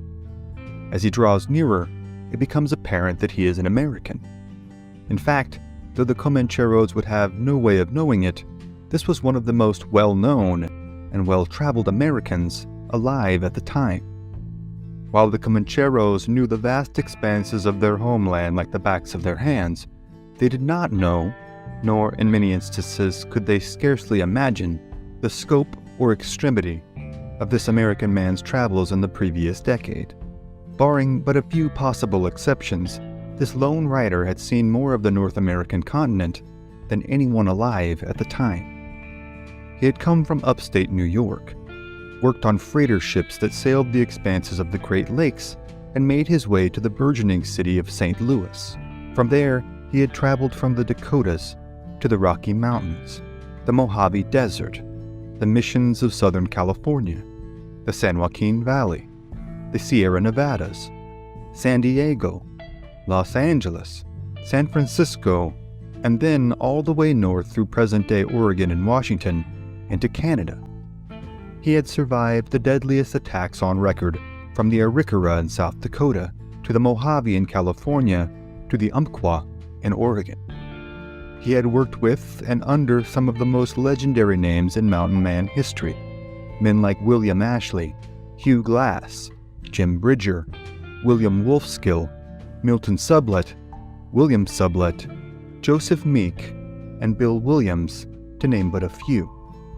Most of the men he had traveled and worked with, though, had died violent deaths in their pursuit of fortune in the wilds of a continent that they, in the initial throes of manifest destiny, believed to be rightfully and inherently theirs. He had narrowly survived a vicious mauling by an enraged grizzly bear, one that necessitated his ear being sewn back onto his head via crude frontier surgery without the benefit of anesthetic. This incident left him permanently scarred and saw him wear his hair longer from then on in order to hide the scars. He had been detained by Mexican officials in California who were in fact rightfully dubious as to the intentions of these curiously dressed Americans who claimed they were merely passing through their bountiful territory. Through it all, he had remained steadfast in his faith as a Methodist and his ardent commitment to the venture capitalism he hoped would provide for his family. His name was Jedediah Strong Smith. Just the year before, he had made his way back to St. Louis, cashed in on the pelts he had collected at the price of so many lives lost and miles covered, and vowed never to enter the mountains again. He purchased a sizable home on what is now Broadway Street in St. Louis and sent a banknote for $1,500 back to Ohio in order to purchase land neighboring one of his brother's farms. 3 of his younger brothers had come to live with him in St. Louis, where he hoped to be able to provide them with better economic opportunity than he had found upon his initial forays from home at their age. He repeatedly swore in numerous correspondence to family and friends that his days in the mountains were done. His mother had recently passed away, and the incessant internal tumult that had hounded him since he left home, another sentiment that often litters the journal entries and letters of Jedediah Smith, incessantly harped at his conscience that he should travel to his family's new homestead in Ohio to care for his aging father. But in the time since returning to St. Louis in 1829 and the spring of 1831, the incessant wanderlust that had driven him to such distances began to drown out the guilt that he felt for his extended departure from his home and family. He had written to the Secretary of War, John Eaton, requesting to be made part of a proposed military expedition into the Rocky Mountains. To be sure, there would be few men in the world more qualified to lead the expedition than Jedediah Smith, but Smith never received a response from Eaton, and the expedition never materialized. Smith then began to look towards the prospect of publishing his memoirs, along with the numerous maps he had compiled during his travels. Even throughout the most dire of times in his travels, Smith had, with at least some measure of consistency, recorded his thoughts in a series of journals. In addition, he was a skilled cartographer whose maps were accurate and reliable. He hoped to illuminate the entirety of the eastern seaboard and perhaps even Europe with tales of his exploits complete with the maps that he had drawn. To do this, though, he felt he needed to add at least one trip to his already expansive list of expeditions. The town of Santa Fe, in what is now the state of New Mexico, had been growing in population and reputation as a trading post and way stop on the trip to California. And so, after not hearing back from Secretary of War Eaton, Smith decided to sign on with an expedition to Santa Fe with William Sublett and David Jackson. The three men would lead a wagon train carrying roughly $20,000 in goods to Santa Fe. Smith also enlisted Samuel Parkman to assist in arranging his writings and maps into a publishable manuscript, as well as to polish his Spanish skills so that he might decipher some of the Spanish terms recorded in Smith's diaries with more accuracy. The trail from St. Louis to Santa Fe was well traveled, and even in 1831 was considered well established and comparatively safe. Few lives were lost annually to either privation or attacks from natives. In comparison to the trips Smith had been making for the past decade, this endeavor would have seemed to be a relatively easy affair, despite the distance being over 1,000 miles. The wagon train, complete with 83 men, left for Santa Fe in the spring of 1831, in high spirits with aspirations of completing a timely, profitable trip. They headed southwest, and initially, all had gone well. Then, trouble began to befall the party. First, on May 19th, a company clerk who had long worked for Sublett and Jackson, a man recorded only as Mentor, was murdered by Pawnee warriors when he wandered off from the main party near the Pawnee River, a tributary of the Arkansas River. Then, the water began to run out. By May 27th, the party was completely out of water for both men and livestock. All the established water sources on the trail had thus far proven dried up. On that morning, much the same as they had for the previous few mornings, Smith and his cohorts would pair up and fan out in different directions from their camp in an attempt to find any viable water sources. Smith and his partner, a man named Fitzpatrick, headed south on that morning, hoping to find a spring on the north side of the Cimarron River. The Cimarron itself flows through several mineral deposits, rendering the water not potable as it is too salty. However, several springs lie nearby the river which do produce drinkable water. Smith and Fitzpatrick thought perhaps they were getting close that morning when they had happened upon a depression in the flat landscape that harbored damp ground at its lowest point.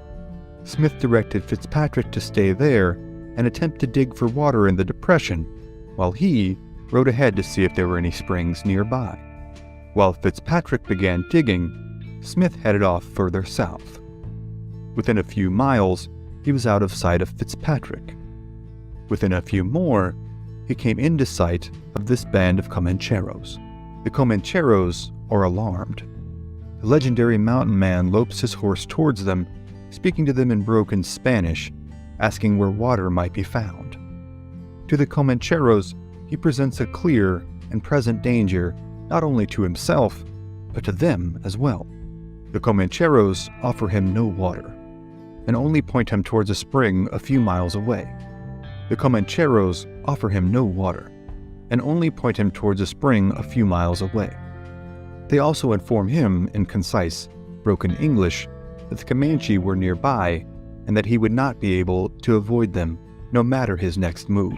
Furthermore, he is informed that he must make the next move immediately, as he presented a liability to the Comancheros' party. Should the Comanche find him in their company, they might suppose him to be a spy and kill them all. This was not a risk the Comancheros were willing to take for the lonesome and now doubtless fear-stricken American. He was on his own. Seeing no better course of action, Jedediah Smith continues on in the direction of the spring the Comancheros had informed him of.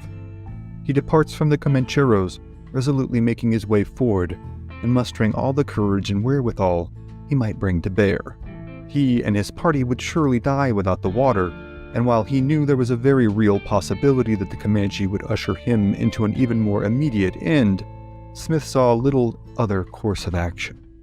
As the Comancheros watched from a distance, he makes his way further south, to what is now known as Wagon Bed Spring in southwestern Kansas. Just before he reaches the spring, a band of 15 to 20 Comanches come upon him. They have spotted Smith before he even departed the Comanchero party, and spent the time it took him to ride to the spring discussing in Spanish what they would do with this trespassing American. For all intents and purposes, Smith and his company were indeed trespassing. In fact, the entire trade they had been plying for the past decade or more was technically illegal and in violation of numerous treaties that forbade hunting and trapping in native or foreign lands. The Comanche, though, are not concerned with the legalities of any particular treaty on this day. They see him as an intolerable interloper, a representative of a people who have sought to invade their lands. Also, they may have seen him as sport. Smith does his best to stay calm, hailing the Comanche with a smile and signing to them in the ubiquitous sign language of the plains that he was merely passing through and hoping to slake his thirst as well as his horses. He searches the faces of the Comanche warriors who surround him, the notoriously stout and rugged-looking ponies striking such an odd juxtaposition against their master's formidable reputation. The Comanche, too, look different than any of the other tribes Smith has encountered on the plains. They themselves are shorter and stockier than their northern plains counterparts, with, especially at this time in the early 19th century, little of the cosmetic adornments of their plains cohorts, such as war bonnets or white-boned breastplates. The Comanche, in particular, cut a stark, terrifying figure, even for the most experienced of travelers on the frontier. And, in accordance with their reputation, no warrior among them returns Smith's smile or salutations. For a few tense, terrifying seconds, the two parties stare silently at each other. Then, the Comanche begin to encircle Smith, moving into their positions while taunting Smith's horse, trying to spook him into throwing his rider. Smith, for his part, still attempts to broker some kind of peace that might allow him to trade some of his valuables for his safe passage back to his party. But as the situation rapidly develops, it becomes clear that the Comanche are not interested in any deal. Just as the Comanche have Smith half surrounded in a crescent moon formation, a shot rings out from a Comanche rifle. A lead ball tears into Jedediah Smith's right shoulder, as the noise simultaneously startles his horse, causing both animal and rider to wheel about 180 degrees. Smith had laid his Kentucky rifle across his lap before being accosted by the Comanche, and as his horse turned, Smith managed to shoulder the weapon and return fire, killing one of the warriors, whom later accounts would describe as a chief. As the Comanche warrior's body slumps from his mount and thuds to the hard Kansas dirt, Jedediah Smith reaches for one of the two single-shot pistols he keeps tucked in his belt. In the seconds it takes to accomplish this, the remaining Comanche warriors, now fully enraged at the killing of one of their own, pounce upon Smith, knocking him off of his horse. As soon as he hits the ground, it is all but certain Jedediah Smith knows he is going to die. The Comanche have spent so much effort attaining their empire in the southern plains, largely because of the immense buffalo herds that reliably roamed its expanses. In order to kill the gigantic, aggressive, and fleet-of-foot buffalo, the Comanche often employed the use of 12 to 14-foot spears that could be used to stab a buffalo from a distance. The animal would be struck under the ribs, so that the most damage might be done to the target's internal organs. The same tactic was employed against human enemy targets. From atop their stout ponies, the remaining Comanche drove their lances into the torso of America's most legendary, accomplished mountain man. The attack is incredibly swift and unspeakably violent, as the Comanche mock and club the dying man. The only mercy for the unfortunate Smith is that it is all over in a matter of seconds. As his body lies lifeless, covered in blood and plains dust, the Comanche strap their dead compatriot to his horse, take Smith's horse, his guns, and valuables, and leave him to the buzzards and the summer sun. Jedediah Smith's body would never be found, and it would be days later until the Comancheros would encounter the sublet Jackson party on the Santa Fe Trail. Here, they would produce Smith's pistols and rifle to his grief-stricken younger brother, Austin. The Comancheros had traded the Comanche for the items after their murder of Smith and acquired the Comanche's side of the story. They corroborated this with their own eyewitness accounts, and these accounts were relayed back to Smith's elderly widower father in Ohio in a letter from Austin Smith. The letter, heart-wrenching in its revelations even 2 centuries later, reads as follows. Your son Jedediah was killed on the Cimarron the 27th of May, on his way to Santa Fe by the Comanche Indians. His party was in distress for water, and he had gone alone in search of the above river, which he found when he was attacked by 15 or 20 of them. They succeeded in alarming his animal, not daring to fire on him so long as they kept face to face. So soon as his horse turned, they fired, and wounded him in the shoulder. He then fired his gun and killed their head chief. It is supposed they rushed upon him and dispatched him. An obituary would be published for him that fall in the Illinois Intelligencer, but no mention of his death was made in his adopted hometown of St. Louis's local publication. His memoirs and maps would not only not be published, but his legacy and legend would be largely forgotten by the public for the better part of a century and a half. Jedediah Smith never married, nor had any children. In his brief 32 years, he had managed to incessantly, seemingly impulsively, pursue his intentions of wealth and security to ends that had thus far been unheard of in American history. To add even more to the decidedly unserendipitous nature of Smith's final expedition, the remainder of the party on the Santa Fe Trail, including Sublette, Jackson, and Smith's younger brother Austin, were all able to find water and eventually make their way safely to Santa Fe. From here, Austin Smith would pursue his own successful career in mercantilism, and Sublette and Jackson would continue on to California in order to return with a large remuda of horses and mules to trade and sell in Santa Fe and Missouri. In the entirety of the year of 1831, the only lives lost on the Santa Fe Trail would be those of the unfortunate Minter at the hands of the Pawnee, and Smith at the hands of the Comanche. Life in the Old West was always hard, and often cheap. The violence and hardships that befell people of all races, religions, and backgrounds could be startlingly indiscriminate and stunningly swift. And so it was that one of the most expansive, interesting lives in American history was snuffed out. Despite all his exploits, he found himself but a stranger in a strange land, in the wrong place, at the wrong time. But the annals of Old West history are replete with far more stories of Smith, his fellow mountain men, as well as the countless natives and settlers they interacted with. Tales of lives lost, fortunes gained, and miles traveled are more numerous than the stars in the open western sky. But for tonight, those are other stories for other times. A group of settlers congregate in the early morning hours near the outskirts of this small hill country town heavily populated by German immigrants and settlers new to the area. A prominent local resident, 54-year-old Roland Nichols, has gone missing. Born in Franklin County, Tennessee in 1805, Nichols had briefly settled in Arkansas before making his way with his wife and children to Texas in 1856.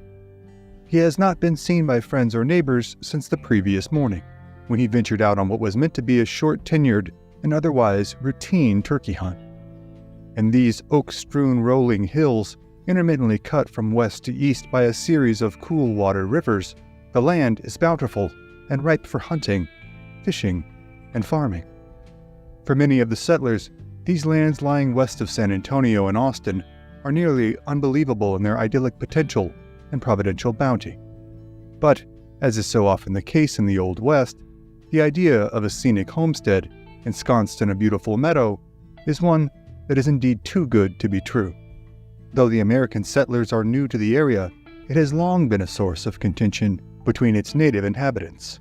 Most recently, it was the Apache who had called this area home.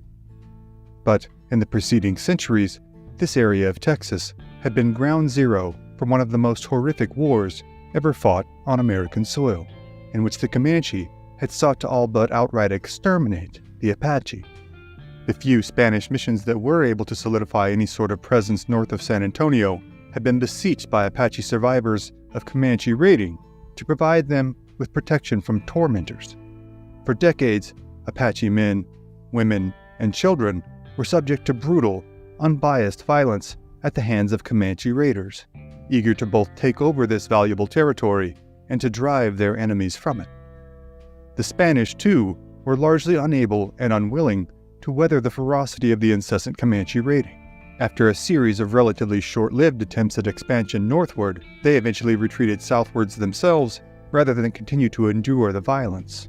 By this time in the 1850s, the settlers of most towns in this area are largely composed of German immigrants and settlers like Roland Nichols and his family, transplants from states largely in the southeast, such as Tennessee, Alabama, and Arkansas. Though they are new to the area, the problems they face are the same as those of their predecessors. For decades now, full moons have been dreaded all over the Texas frontier, as these were the nights when Comanches most often seemed to conduct their raids. Most settlers who have inhabited this area for more than a few months have already been inundated with tales of wanton Comanche brutality that were unlike anything most of them had ever heard of. Roland Nichols had, however, remained steadfast in his desire to stake his claim in the area. He had, in fact, been elected county commissioner and had a reputation about Kerrville as a trustworthy man and an upstanding citizen. Though the danger of Comanche raids is certainly a very real and very pertinent threat, it is not uncommon for local men to venture out into the countryside in search of game, fowl, fish, or errant livestock. As Nichols had ventured outside his door this very morning, the surrounding countryside had seemed so placid and inviting that he deemed it an absolutely impassable opportunity for turkey hunting. Though he was certainly aware of the dangers that could be held in the countryside, perhaps even more so than most given his seat as county commissioner, he had deemed the venture safe. The site he intended to hunt was little over a mile away. He was amply armed to defend himself, and there had been no reports of raiding in the area in the last few weeks. Nichols had taken his double-barrel shotgun, a small supply pouch, and his hunting knife, and set off early that morning, bidding his wife and children a cheery farewell, assuming that he would see them again in a matter of hours. But by dusk, there was still no sign of him. His wife had become alarmed and notified their neighbors. A search party of local men had quickly been assembled, but not before nightfall. Thus, the group has been forced to wait until now, as their collective silence speaks volumes to their hopes of actually finding their friend and neighbor alive. The men check their weapons now, before heading out on the trail of Nichols, their eyes alternating scanning the ground before them for tracks and the surrounding countryside for any sign of the Comanche. Their senses alight with adrenaline, the men find Nichols' trail, heading in the exact direction he had told his wife he was going. For roughly a mile, nearly the entirety of the journey to Nichols' preferred hunting site at the mouth of the ravine, the men are able to discern Nichols' boot-heeled tracks with little issue. Then, just before reaching the mouth of the ravine, they come across several sets of softer, rounder imprints of Comanche moccasins. How many exactly, they cannot be sure, but it is evident from the tracks that they have managed to stay just behind Nichols and out of his direct line of sight. Suddenly, the boot-heeled tracks now turn a drastically different direction, now headed due east and away from the mouth of the ravine. The round impressions indicated the footsteps of his pursuers now follow suit, with the two sets of tracks drawing nearer and nearer as they head towards a nearby tree. As they approach the tree, the party is met with a sight that is, at first, inexplicable. From a distance, it seems as though some wild animal has marked the tree by stripping its bark off in a nearly perfect ring, encircling the tree about 5 feet off the ground. However, try as they might, none of them are able to recall any sort of animal in the area that would be capable of leaving such a mark at such a height. It is only as they follow the tracks of Nichols and his pursuers that they are able to discern, at least to some extent, what exactly has transpired here. The tracks, both Nichols and his pursuers, encircled the tree several times, in some cases doubling back on each other. Evidently, as Nichols had circled the tree in an effort to evade his pursuers, he had inadvertently gripped the tree trunk so tightly that the bark had been peeled off as he ran. The search party, now with their nerves on end, scanned the surrounding area, quickly finding the lifeless body of Roland Nichols, lying only yards away from the tree in the grass, with one arrow in his chest and another arrow, as well as a gunshot wound, in his abdomen. Eyes still scanning the countryside around them, the men survey the scene in an effort to ascertain the order of events in Nichols' unfortunate demise. It is thought that the arrow which struck him in the chest hit him first. Then, as evidenced by the soft, circular knee prints in the ground yards away, Nichols had fallen to his knees, in either a state of shock or in an effort to shoulder and fire his weapon. The bullet and arrow lodged in his abdomen had both initially struck his left arm, before penetrating his left side in wounds scarcely an inch apart.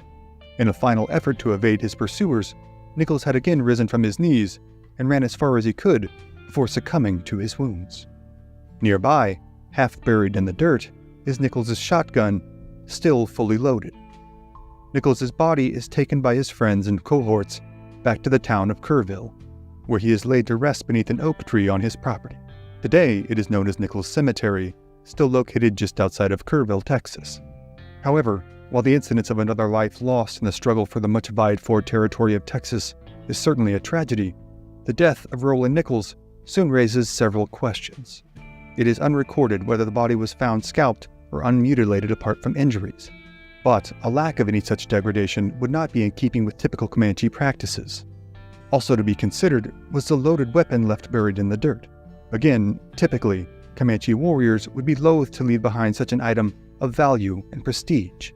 Though no formal legal allegations are ever brought forth, it is whispered amongst several townspeople in Kerrville that something seems amiss in the death story of Roland Nichols.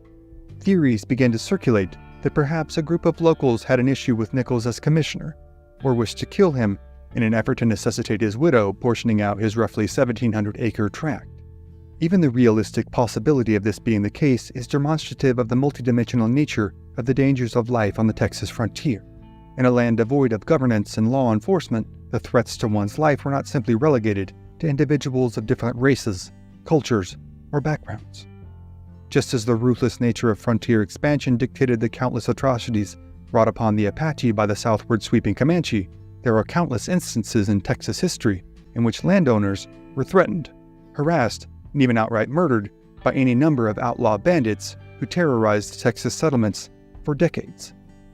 Whether Roland Nichols' macabre death came at the hands of conspiring fellow citizens or indignant Comanche raiders will never be known. However, his grave still lies there today, underneath the old oak tree that he so loved in life.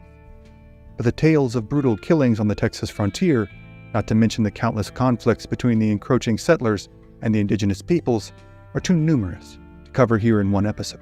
For tonight, they are other stories for other times. British Columbia, Canada, June 16, 1811.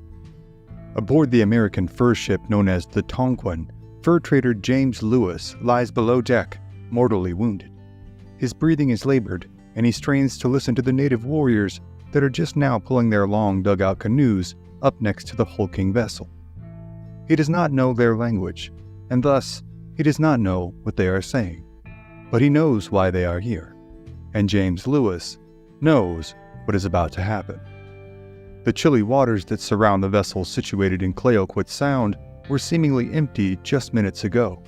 Now, they seem to swarm with war canoes, dozens of them, filled with angered Clayoquot warriors. Soon, the plodding of moccasined footsteps begins to cause a low rumble, as if a thunderstorm is brewing somewhere far away. Lewis begins to feel sick, the noxious effects of his physical state and his psychological distress.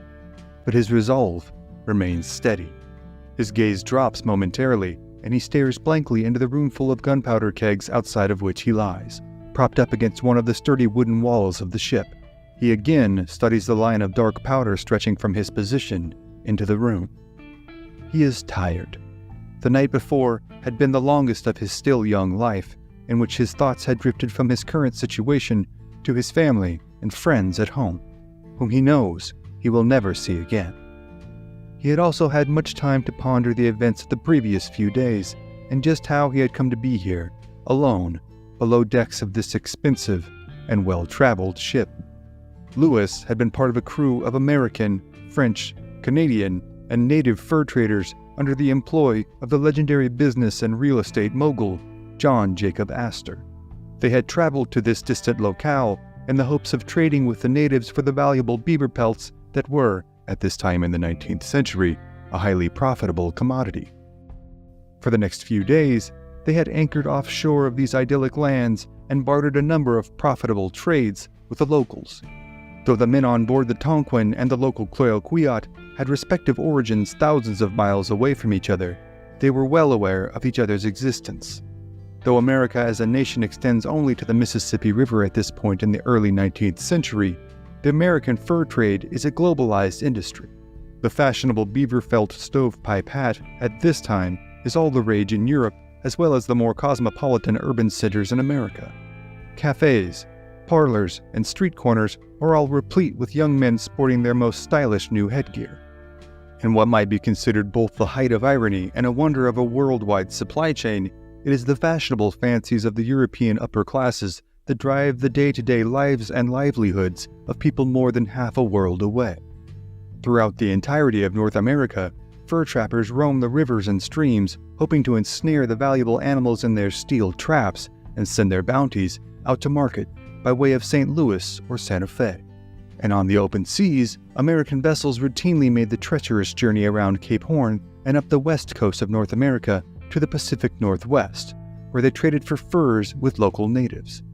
Within a few decades' time, the entire system would implode, as changing fashions and waning beaver populations would prove too much for the market to bear.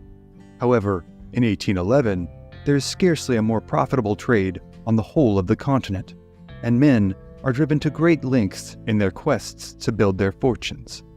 Perhaps most prominent among these men capitalizing on the fur boom is Johann Jakob Astor, better known as John Jacob Astor, a German-born American immigrant who had capitalized on the Jay Treaty that was signed by the United States and Great Britain in 1794. The treaty opened new markets in the Great Lakes region as well as in Canada. Astor signed a contract with the Northwest Company based in Montreal. Astor would import the furs from Montreal to New York, and then ship them to Europe to be purchased by hat manufacturers. By the turn of the 19th century, he had amassed a fortune of roughly $250,000, over $6 million by today's standards when accounting for inflation. However, in 1807, the U.S. Embargo Act was enacted by Congress, closing off trade with Canada and severely disrupting Astor's business dealings as his connections in Montreal were now illegal. In response, Astor obtained direct permission from President Thomas Jefferson to establish the American Fur Company, which he did in 1808. Over the next few years, Astor would use the American Fur Company, or AFC, as well as its subsidiaries, to gain control of virtually the entirety of the Great Lakes region, as well as secure several lucrative contracts. Intending to hamper his former employer in the Northwest Company, as well as the juggernaut of the industry in the Hudson's Bay Company, Astor soon began to finance expeditions to the Pacific Northwest in hopes of monopolizing the fur trade with the natives there before his rivals could gain a foothold. This had been the driving force behind Astor's purchase of the Tonquin. In 1810, Astor created the Pacific Fur Company, a subsidiary of the American Fur Company, to expand into the Northwest with intentions to both explore the territory and to establish favorable relations with the natives. Astor had purchased the Tonquin, a 290-pound bark, 96 feet in length, and outfitted to carry 22 cannons, from the Fanning and Coles Company, who had sailed the ship to China to trade for cheap goods in 1807. Astor purchased the vessel for $37,860, roughly $700,000 today, on August 23, 1810. He hired the most experienced fur traders he knew, mostly Scottish and French-Canadian voyageurs who had long plied their arduous trades amongst the natives of the Great Lakes region. And to command the ship, Astor sought out the services of a short-tempered and staunchly disciplined ex-U.S. Navy captain named Jonathan Thorne. Born in Schenectady, New York on January 8, 1779, he was the first of 15 children born to Samuel and Helena Horne. He became a midshipman in the U.S. Navy at age 21 in April of 1800. Thorne participated in the Tripolitan War, also known as the First Barbary War, in 1801. Thorn was part of a small group of volunteers that accomplished the dangerous mission of sneaking into the harbor at Tripoli, Libya, and destroying the captured American frigate known as the Philadelphia on February 16, 1804. On August 3rd of that same year, Thorn also participated in the attack on Tripoli harbor led by Commodore Edward Preble. He was commended for his conduct during the engagement and was given command of one of the captured gunboats. While serving in the New York Navy Yard, he was promoted to the rank of full lieutenant in February 1807. At the time, Thorn was the youngest naval officer to ever command a United States naval yard. Still, despite his relatively rapid ascension within the ranks of the Navy, Thorn's correspondence to friends and family at the time betray a young man internally besieged by self-doubt and various physical ailments. Thorn would serve in the Navy until 1810, when he was granted a 2-year furlough in order to sign on with John Jacob Astor for a job as captain of the Tonquin. But as much as Astor's thought processes were logical, he would simply hire the best, most experienced men he could for each position. They lacked an overall accounting for the variability of human temperaments, perspectives, and experiences. And, unfortunately for the men embarking on the Tonquin, there were scarcely two cultures more at odds than that of Captain Thorn's disciplined navy and that of the purely pragmatic, often romanticized voyageurs. The Tonquin set sail from New York City on September 8, 1810, carrying a crew of 34 men. They rounded Cape Horn and stopped off in Hawaii before arriving at the mouth of the Columbia River on the 22nd of March, 1811. During the entirety of the journey, Captain Thorn had proven increasingly at odds with the voyageurs. They found him wildly overbearing, while he found them slothful and disorganized. Thorn saw his obedience to the orders of Astor as his primary responsibility, while the voyageurs viewed themselves as skilled and knowledgeable tradesmen who had hired on for a job they intended to do well. However, they had no intentions nor inclinations to adhere to what they saw as the captain's overly strict policies and timelines. En route to the Pacific Northwest, Thorn's adherence to schedule was tested beyond what he considered to be reasonable bounds. On December 4, 1810, when the Tonquin had pulled into Port Egmont in the Falkland Islands in order to gather supplies and make minor repairs, 8 men had ventured into the interior of the islands in hopes of procuring more provisions. When they proved slightly tardy on their return, Thorn saw fit to sail away with the remainder of the crew and leave the 8 men stranded on the remote island. Desperate and with little other option, the 8 men struck out desperately in their rowboat in hopes of catching up with the Tonquin. After 6 exhausting hours, the men in the rowboat managed to come within sight of the Tonquin. One of the crewmen, a man named Robert Stewart, threatened to kill the captain should he not turn around to rescue the men in the rowboat. Thorn, rightfully taking the threat quite seriously, obliged to Stewart in his cohort's demands, and the 8 crewmen were subsequently rescued.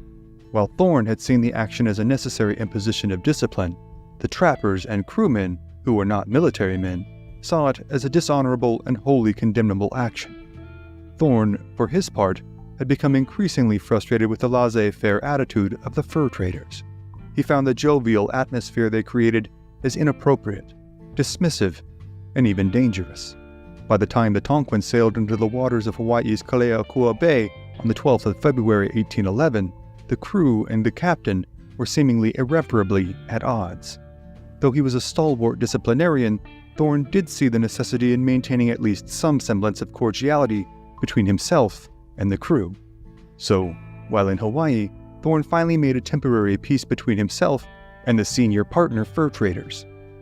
Thorn recruited 24 Hawaiian Kanaka laborers to assist in the day-to-day work that awaited the crew of the Tonquin upon their arrival in the Pacific Northwest.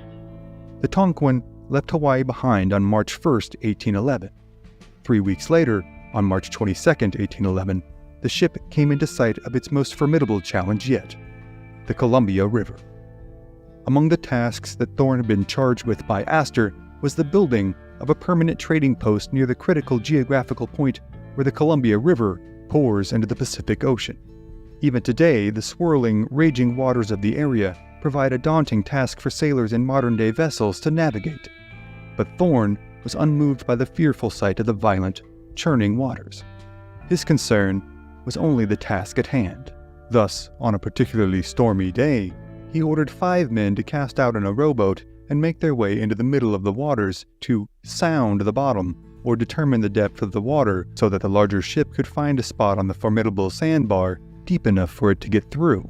The terrified men beseeched Thorn with heartfelt pleas for their lives, as they saw venturing into the turbulent waters before them as tantamount to suicide. J.C. Fox, a veteran Boston sailor and Thorn's first mate, was appointed to lead the task. He was ordered to take a crew composed of 3 French Canadians who had never been to sea before, and an aging Yankee sailor who would be of marginal use at the oars. He protested vociferously to the captain, who only dismissed the terrified young man by turning his back to him and remarking that if he was so afraid of water, he should have stayed in Boston. Thorn ordered them to carry on, insisting that he needed all of his experienced sailors to man the ship in the midst of the repressive squall they were currently enduring. Ultimately, Fox mournfully obliged. He sorrowfully addressed his comrades, saying that his uncle had left his bones at the bottom of this channel only a year before, trying to make the treacherous crossing himself, and that now he would join him. It would be only minutes later when the boat would capsize amidst the waves, killing all 5 men on board. 3 days later, on the 25th of March 1811, another crew of 5 men was ordered to repeat the same mission that had killed their unfortunate comrades scarcely 48 hours earlier. Their small rowboat met the same fate, being capsized in short order amidst the crashing waters. However, this time, one American crew member and one of the Hawaiian Kanakas managed to miraculously make their way to shore after a horrifically harrowing ordeal that saw both nearly succumb to drowning and then hypothermia. The next day, the Tonquin was able to navigate past the sandbar, laying anchor in Baker Bay. Thorn and the remaining members of the crew then came ashore. Over the succeeding few weeks, the crew of the voyageurs and the remaining Hawaiians would construct a trading post. This post would blossom into an economic hub and is today the town of Astoria, Oregon. As they labored, much of the conversation amongst the men was conducted amongst themselves in their native tongues, so as to be indiscernible to Captain Thorn. But it was clear to the captain, from their tone alone, that the crew were nearing a mutinous fervor. Still, the mission carried on.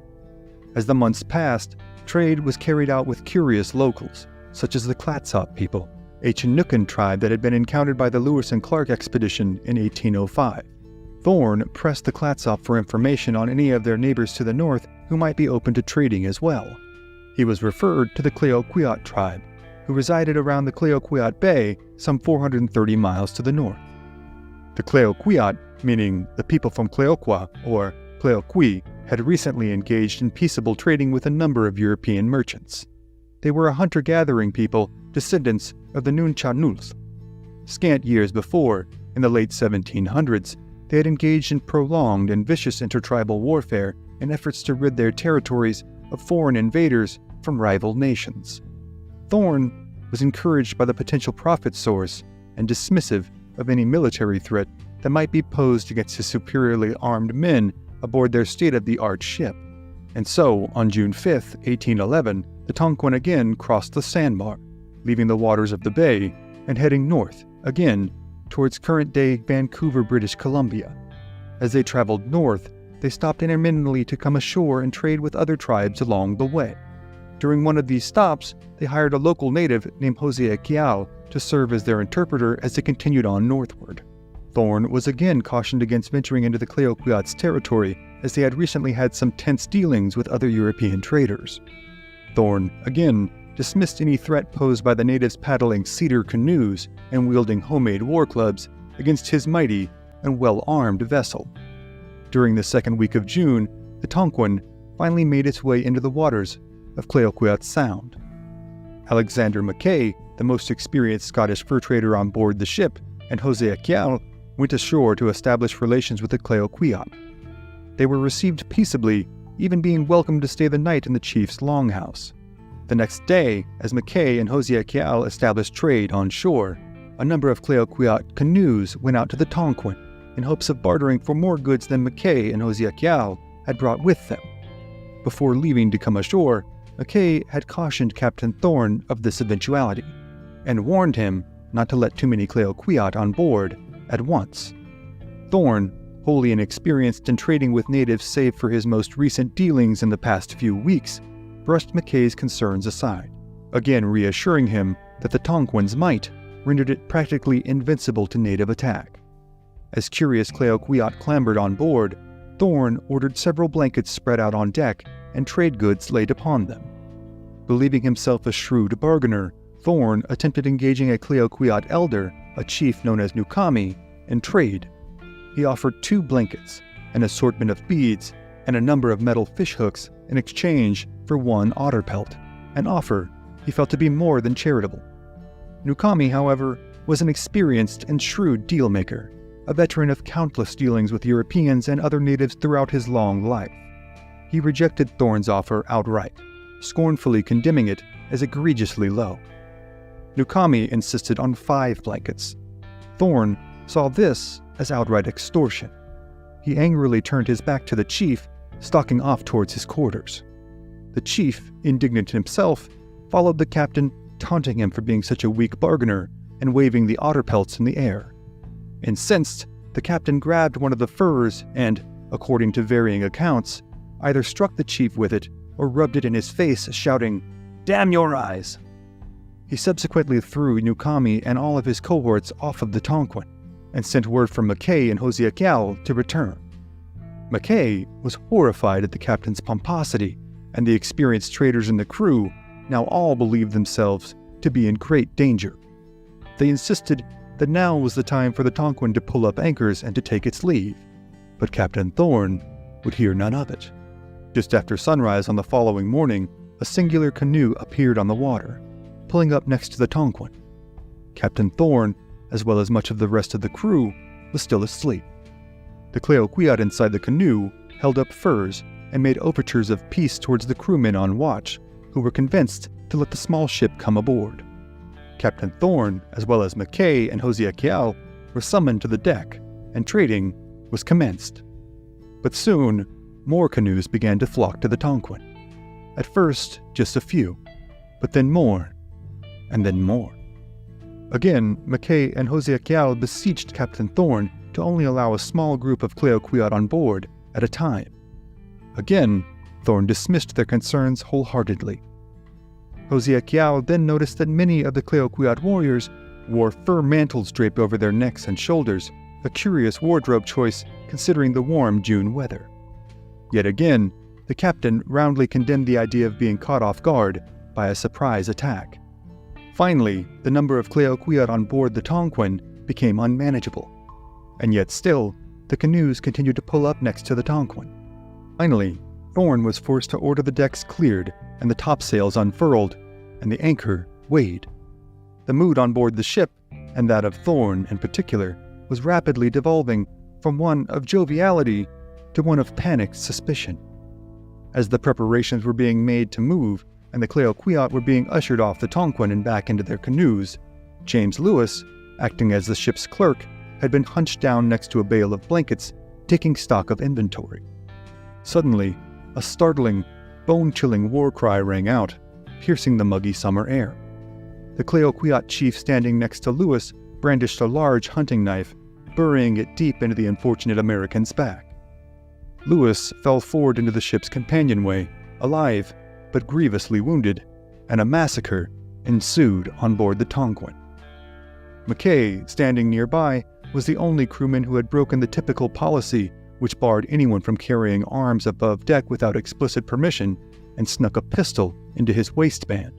With the advent of the attack, Mackay, the seasoned, strong-willed Scotsman, pulled the weapon and made use of its single shot in disposing a lone Cleoquiot warrior. The other warriors immediately leapt upon Mackay, bludgeoning him mercilessly with the war clubs they had concealed beneath their furs. Mackay was then tossed, barely alive, into a canoe where he was dispatched by Cleoquiot women with large oars. Next to fall was Thorn, who in fact fought valiantly and viciously with a pocket knife he kept on his person as he made a desperate bid to get to the cache of weapons kept on board. He managed to eviscerate 4 of his assailants, though he suffered several grievous wounds in the process. He, too, was soon felled by a mighty strike from a war club. The bulk of the pitiable crew on board were then cut and clubbed down over the next few minutes, as the Cleoquiot exacted their revenge for the captain's disrespect. Every sailor on the decks was killed, save for the native translator, Hosea. Also still alive was James Lewis, who had dragged himself into the shadows and hidden for the remainder of the attack. Now satisfied, the Cleoquiot took what goods they fancied most and returned to their canoes, rowing across the placid, chilly waters as the imposing Tonquin now sat still, with its crew cold in death. However, in a miraculous oversight, the Cleoquiot had overlooked the 7 sailors who had climbed into the ship's rigging to unfurl the topmast. After the Cleoquiot made their exit, the sailors made their way to the deck, and then below deck, where they found the dying Lewis. Lewis, resigned to his fate, had told the remaining survivors to cast out in one of the rowboats and that he would stay behind. He burned for revenge against the Cleoquiot and sought to make his last act his retribution. He requested only that he be left with a line of gunpowder stretching from where he lay to the ship's powder magazine, which contained nearly 9,000 pounds of gunpowder. He would wait until they returned the next day, which all assumed to be a certainty, as there was still so much valuable loot left on board. Then, he would blow the ship up. This, he hoped, would create time for his cohorts to escape and eliminate as many of their pursuers as possible. After jarring farewells, the men left Lewis alone with his thoughts as they slipped away in the rowboat. And now, here he sits, retching in pain and smiling to himself as the ship grows heavier and heavier with the weight of the Cleoquiot climbing on board. Before long, roughly 200 warriors swarmed the deck and hulls of the once mighty vessel, now but a carcass to be scavenged. Perhaps Lewis takes one last look at the brilliant British Columbia sky, or thinks once more of his upstate New York home, or the Hawaiian Islands, the Falklands, the bar rooms of New York City, or the beaches of Oahu. Then, as Hosea watches from the shore, unaware that there are any survivors at all, the Tonquin erupts in what is likely the largest explosion that will be seen in the Pacific Northwest until World War II's battle for the Aleutian Islands. A din of grief and horror erupt from the Cleoquiot assembled on shore as a giant fireball consumes what is left of the Tonquin within minutes. Not only is this a tragedy for the Cleoquiot, but the explosion has not served its secondary purpose in providing a distraction for the escaping sailors. According to Hosea, they are soon blown to shore by a fierce gale and captured. In retribution for the killing of their tribesmen, the sailors are summarily tortured to death. It will be weeks later when word finally reaches Fort Astoria, passed on by reluctant natives who now seem to be inexplicably fleeing the area. Save for Hosea, who is now a prisoner of the Cleoquiot, there are no survivors.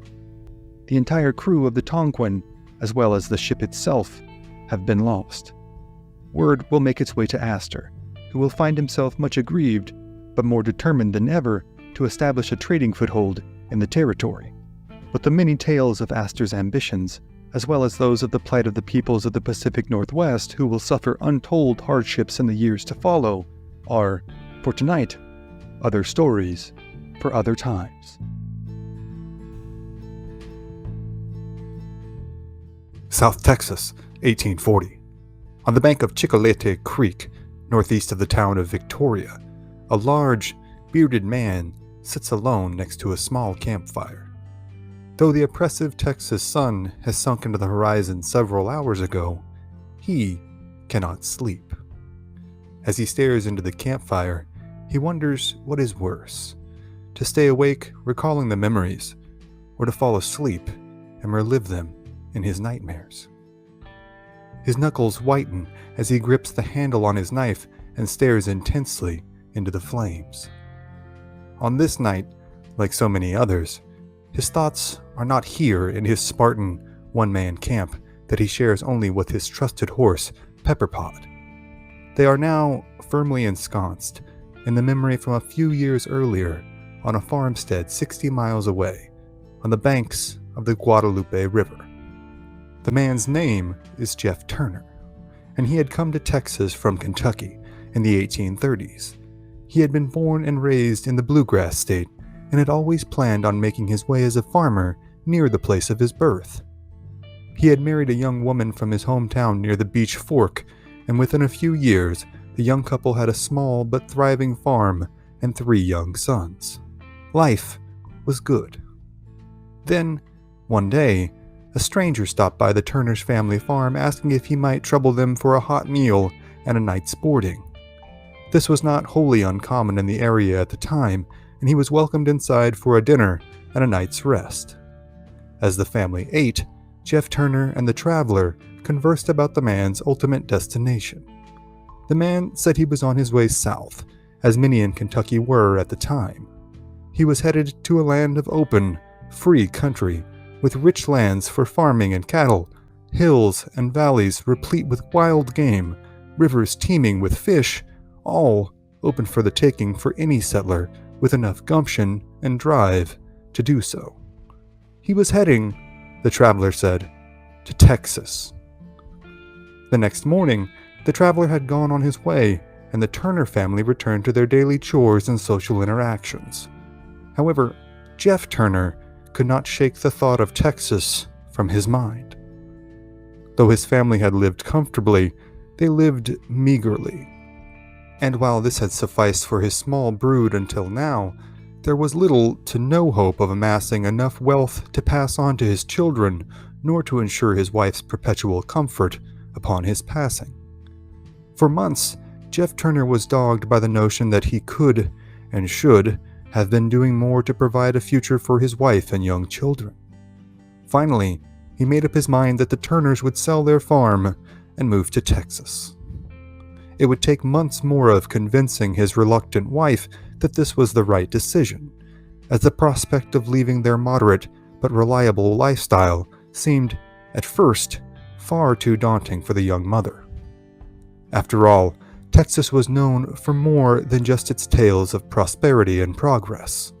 Though it would soon establish itself as an independent republic which ostensibly laid claim to lands from Matagorda Bay to today's Oklahoma Panhandle, everyone knew that Texas did not really belong to the Texians. Nor had it belonged to their predecessors in the Mexican government, nor the Mexicans' predecessors in the Spanish. Texas, for the last century and a half, had belonged to the Comanche. Even for residents of Kentucky in the 1830s, the stories of the atrocities being wrought across Texas were unlike anything they had heard before. Their forefathers had long fought the resident tribes of Kentucky, like the Shawnee and the Cherokee.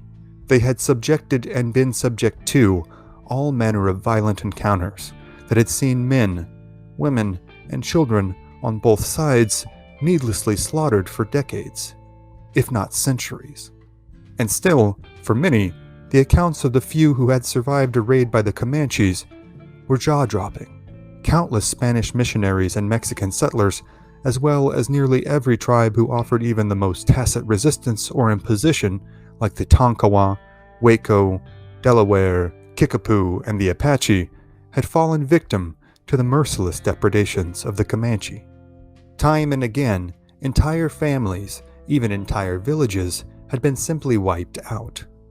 All the men would be killed, as well as any children not old or able enough to be self-sufficient. Women would be doomed to a life as slaves and concubines, often ultimately being killed themselves when no longer of use or interest to their masters. But despite the volume and veracity of the horrific reports that seemed to flood out of the burgeoning republic, the settlers, replete with their dreams of fortune and legacy, continued to pour into the territory. And, just as so many had done before him, in the fall after being visited by the Texas-bound traveler, Jeff Turner finally convinced his justifiably reluctant wife that the prospective risk was worth the potential reward. Turner sold the farm for a decent profit, and the young family packed everything they owned and made their way south to the Republic of Texas. After spending a few weeks near San Antonio, the family made their way to the Guadalupe River, following its southeasterly course, which ultimately ends in the Gulf of Mexico. It would be here, on a tributary likely not far from the present-day towns of Seguin and Gonzales, that Jeff Turner and his family would stake their claim.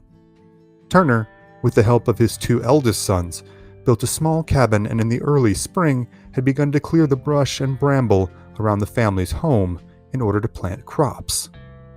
Though she had been reluctant to leave their Kentucky home, Mrs. Turner began to warm to the trappings of their new homestead.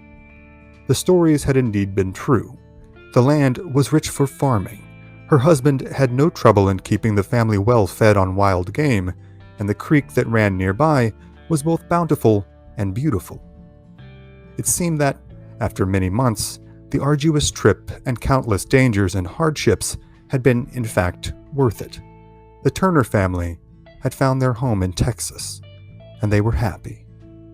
Then, one morning early that May, Jeff Turner set out with his rifle on a hunt. Before he left, he took time to absorb the totality of his bucolic homefront scene. His 3 sons, all under the age of 10, played near the stream. They used sticks to roll along waist-high hoops of wood made by tying the ends of a slender branch together. This game was common throughout European, American, and many indigenous cultures throughout the world. The game was a favorite amongst his young sons, and the unmistakable looks of carefree joy on their faces gave their father a sense of great satisfaction. On the side of the cabin, in the family's small vegetable garden, Mrs. Turner was busy pruning and pricking as she sang her favorite songs in a lovely, lilting tone.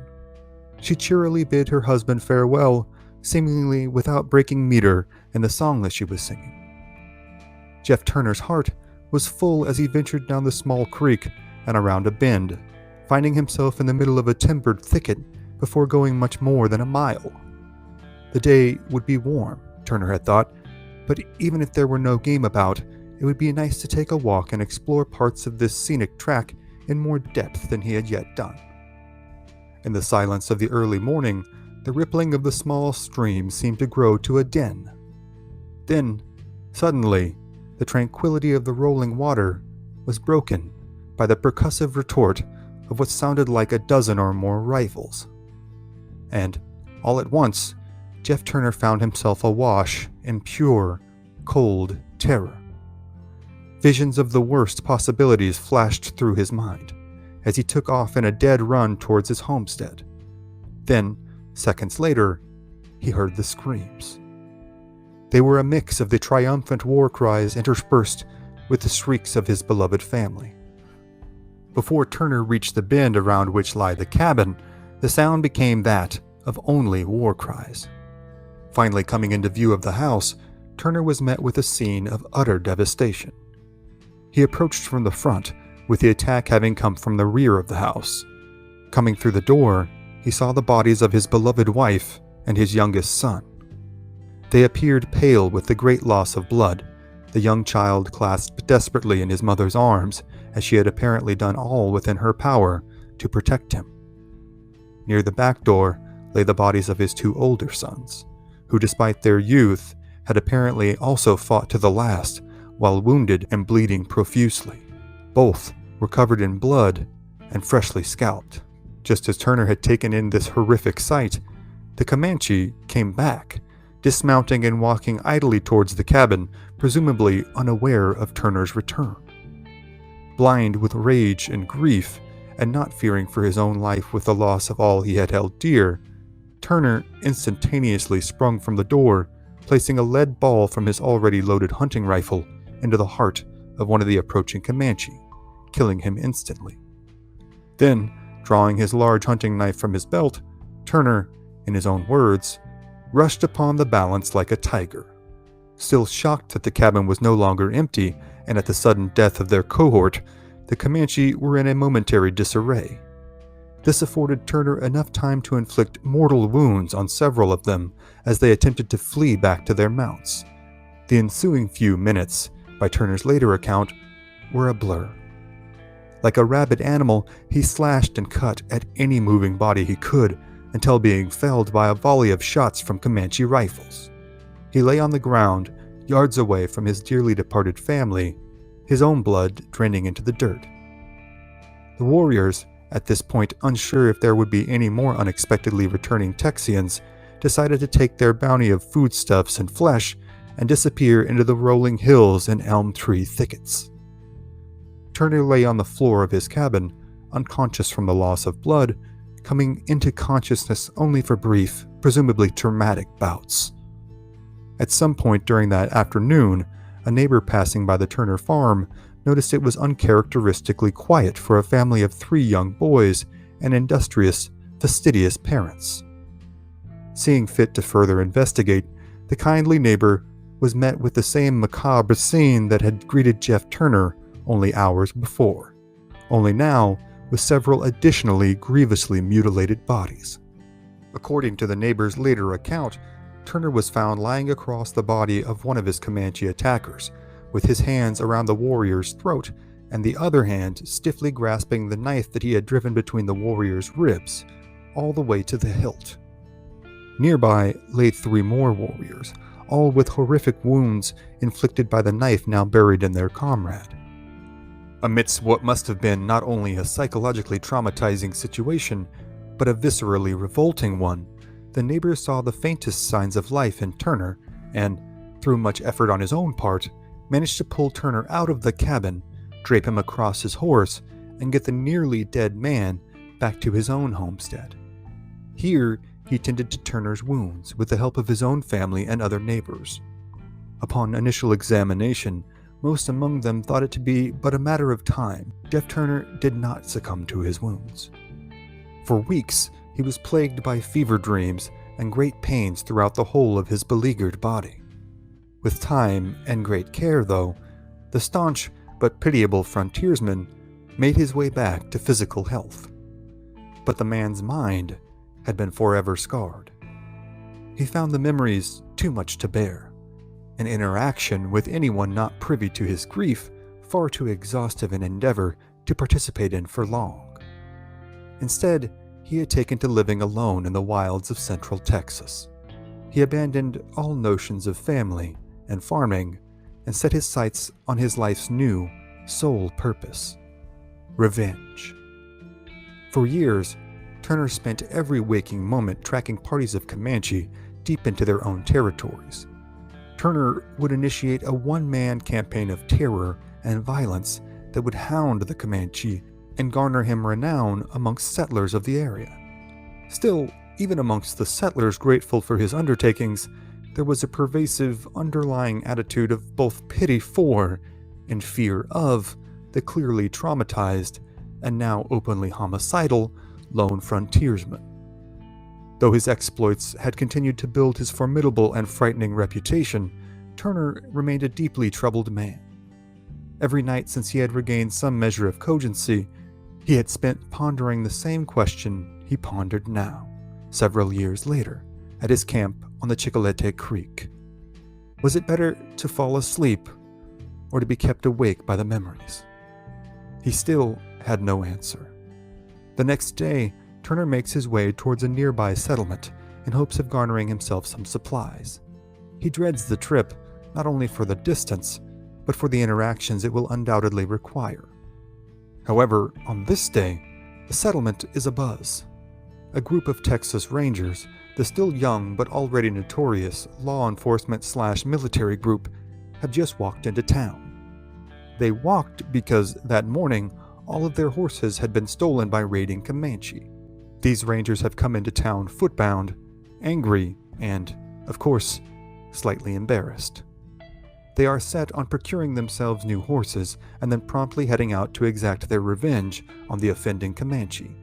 They are in luck, as a fresh remuda of horses has just been brought into the settlement by a local rancher. The rancher tells the Rangers that they can have any horse that they like from his herd in order to give chase to the Comanche. And after 15 minutes of cautiously saddling and mounting the barely broke animals, the Rangers were on the trail of the raiding party that had stolen their horses and aggrieved their collective pride. Among this group of young Rangers is the 23-year-old rookie William Alexander Anderson Wallace, better known to history as Bigfoot Wallace. Though he will go on to a legendary career with the Rangers, the young man is a relative neophyte to combat with the Comanche at this time. He leads this party, but is notably nervous and unsure. He is all too aware of the dangers posed by this chase, and all but devoid of any experience. As his mind churns through the machinations of tracking and trailing the elusive raiding party, he hears the barely perceptible plodding of a rider trailing them from not far away.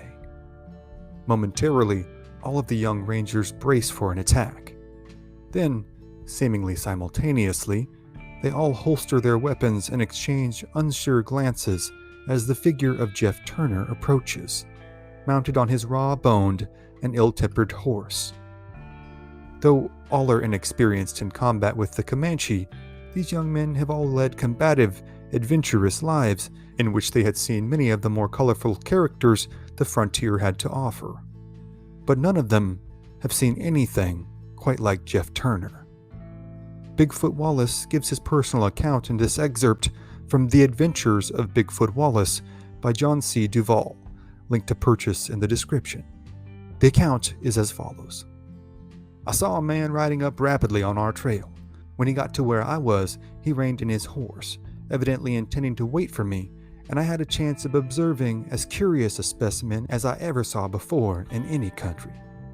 He was a tall, spare-built chap, dressed in buckskin hunting shirt and leggings, with a coonskin cap on, a long, old-fashioned flint and steel Kentucky rifle on his shoulder, and a tomahawk and scalping knife stuck in his belt. His hair was matted together and hung around his neck in great uncombed swaths. His eyes peered out from among it as bright as a couple of mesquite coals.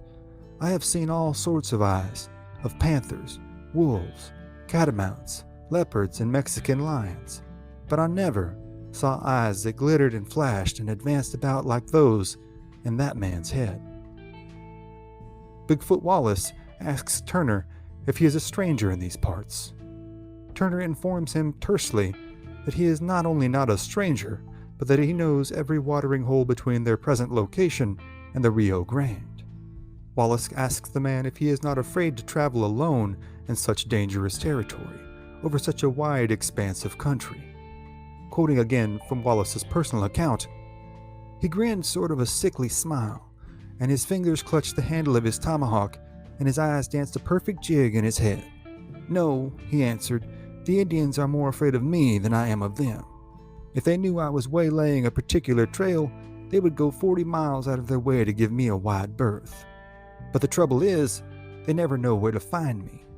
And besides, the best horse this side of the Brazos can't come along old Pepperpod when I want him to work in the lead. With this, Jeff Turner put spurs to his mount, causing the animal to rear up in a maneuver Wallace determined would have thrown all but the most skillful of horsemen. Turner informs the Rangers that his family had been murdered by the Comanche a decade earlier, and that he now spends his time in pursuit of perpetual retribution. As he recalls the murder of his wife and young children, his eyes grow even wilder.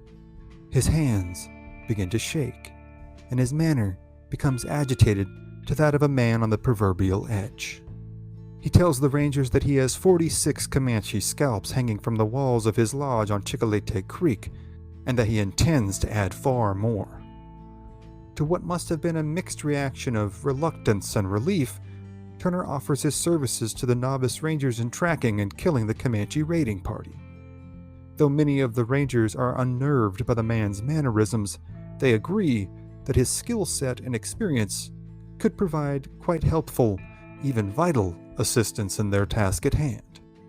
And so it was that the man known as Jeff Turner the Indian Hater came to ride with the vaunted and venerable Texas Ranger legend, Bigfoot Wallace.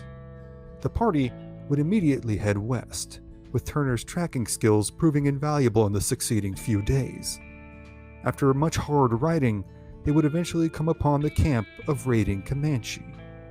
Here, many of the Rangers would see their first taste of combat, and Jeff Turner would forever solidify his reputation as a vicious fighter and a deeply troubled man. Wallace would go on to an illustrious career with the Rangers, and Turner would eventually meet his fate at the hands of his hated enemy, dying a hard death in a hard land. But for tonight, those are other stories for other times.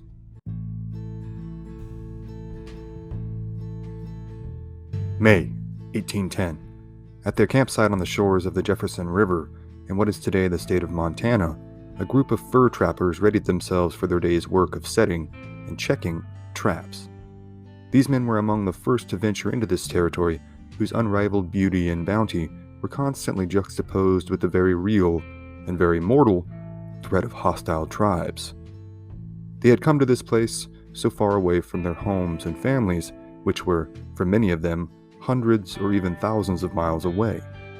Their universally shared goal was to acquire personal fortunes via trapping beaver and use the money to improve their and their families' stations in life.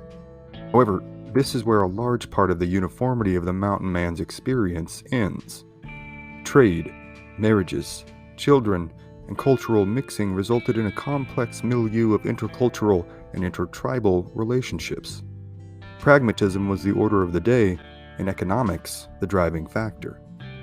The mountain men were traders and trappers, not settlers, and thus were not usually permanent residents of the lands that they traveled and worked. Many became deeply loyal to the tribes they were adopted into, and a sizable portion of their ranks included mixed-race individuals who were the products of marriages between white settlers and the indigenous local tribes. Perhaps none among this crew of trappers was as representative of the cultural coalescence that was all too common on the frontier, more so than the 36-year-old George Druillard. Born in 1773 in what is present-day Old Sandwich Town, Windsor, Ontario, to a French-Canadian father and a Shawnee mother, Druillard grew up on the frontier, learning the skills required of any good woodsman, from tracking to hunting and fishing and map-making. However, as his father was a commissioned captain in the British Army, having been recruited for his acuity as an interpreter of the Iroquois language for the British Indian Department, the young man also learned to read, write, and speak both French and English, as well as a number of native dialects, including Shawnee and Iroquois. He also became proficient in the common sign language, ubiquitous, at least in some form or fashion, amongst the North American tribes.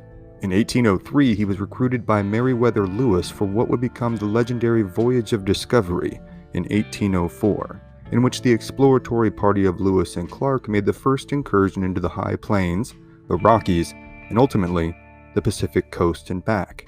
Druillard had solidified his place in frontier lore with his participation in the expedition, and was viewed by many of the more neophyte trappers among this group with a sense of awe.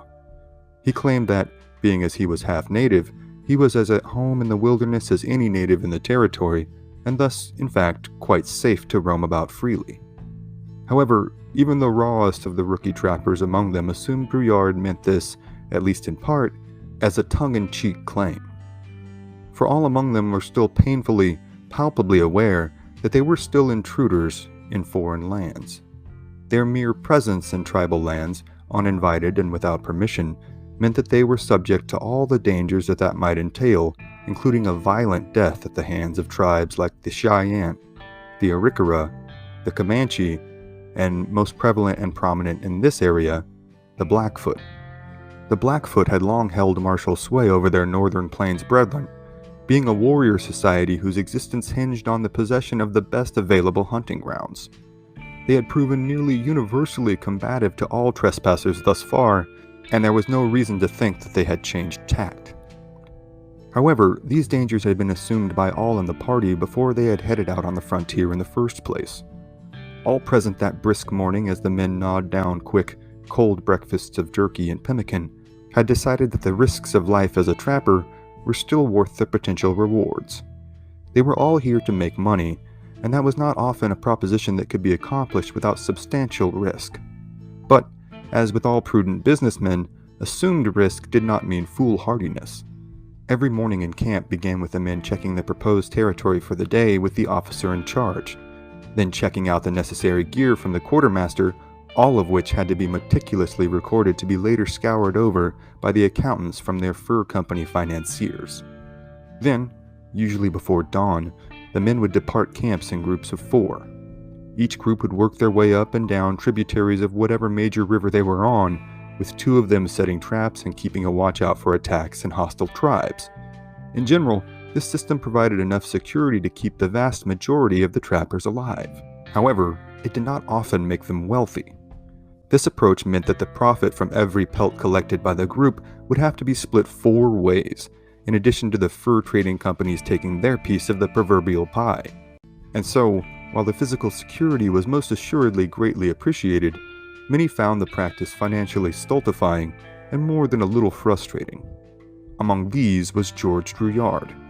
With all his knowledge, experience, and what he believed to be the inherent omniscience provided by his bloodline, Druillard believed this practice was not only unnecessary, but an unacceptable financial drain on a trapper of his caliber. Druillard objected so strongly, in fact, that he had begun operating in open defiance of the established best practice of trapping in groups. For several days prior to this, he had finished his breakfast, mounted his horse, and deftly slipped off over the hills, alone but for his single-shot rifle, pistol, and tomahawk. To all present, this seemed to be, at least in some measure, a suicidal act. Those among them who have been so unlucky to find the bodies of their comrades terribly mutilated and brutally killed could not fathom how Druillard had rendered himself so secure in what seemed to be a mortally dangerous delusion. Again and again, the veterans among them would beseech Druillard not to go out alone. But, much to their dismay, Druillard had not only gone out alone, but returned each day with a sizable harvest of beaver pelts. This not only increased his potential income, it exponentiated it. Other than the fur trading company's cut, Druillard would be pocketing 100% of the profit from each pelt, as opposed to the 25% the rest of his cohorts were used to. In very short order, Druillard had decided that giving up the level of profit increase for a measure of security that he found unnecessary was at once a wholly unacceptable proposition. And so, on this day, as his cohorts made their way up and downstream to begin their day's labor, George Druillard again bade them a jovial farewell and headed off over the hills alone. But that evening, as the men sat around their small fire, a pensive mood began to pervade amongst them.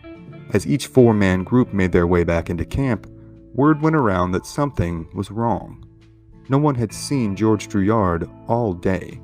However, nothing could be done in the dead of night, and so the men slept as best they could before waking to another chilly riverside morning, still with no Druillard in sight. An air of dread hung over the camp as the men discussed what might be done in hopes of finding and aiding the vaunted mountain men whom many had held in such high regard. In short order, a search party was sent out to comb the surrounding area. It would be only a matter of hours in which the less seasoned trappers waited nervously in the camp until the search party hurriedly returned, eyes wide, faces somber, and with horrifying news to report. They had indeed found George Druillard. He had been caught alone near a small creek by a group of Blackfoot. How many, they could not be sure, but from the number of arrows left at the scene, they assumed it to be several. To the best of the search party's estimation, Druillard had mounted his horse and ridden in small, feverish circles, firing off his rifle and then pistol as he whirled. He had then fought with knife and tomahawk, and from the amount of blood on the egress trail of the Blackfoot, had at least grievously wounded a few. However, his horse was ultimately shot, and Druillard was brought to the ground and drilled with arrows and lances. One can only imagine his regret as he spent his last moments writhing on the ground in territory he had been only moments before so safe and at home in. Once he was dead, or perhaps as he died, as was often the case in plains raiding and warfare, Druillard was disemboweled, and his entrails scattered about the area. His hands and feet were then cut off, and he was ultimately beheaded. His head was never found. Terrified at both the ghastly sight before them and the very real prospect of the same being wrought upon them, the search party hurriedly buried the legendary frontiersman in a shallow grave before making their way back to camp. The death of George Druillard was a pivotal moment in the history of the American mountain man. It illustrated that even the most vaunted and venerable amongst them was as vulnerable to the hand of fate as their neophyte brethren. Few mountain men would ever venture out alone again. But, though the story of George Druillard does end here, the story of the mountain men and the tribes they interacted with, both peaceably and otherwise, is replete with countless stories such as this one. But for now, those are other stories for other times. In 1809, on a chilly morning in southwestern Montana, two men quietly paddled their canoes down the Jefferson River.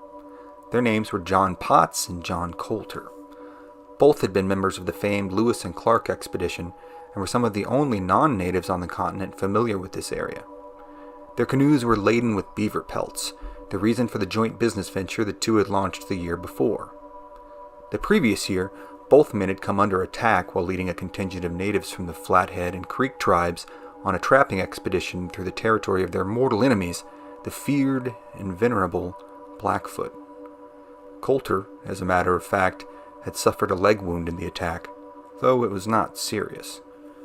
Now, as the two men returned to Blackfoot country to again try their luck and ply their trade, the pair came around a bend to what must have been a truly horrifying sight. Hundreds of Blackfoot warriors were standing on the shoreline, and as the canoes pulled up even with them, they demanded the men come ashore. Immediately. Here, a critical choice was to be made by John Potts and John Colter.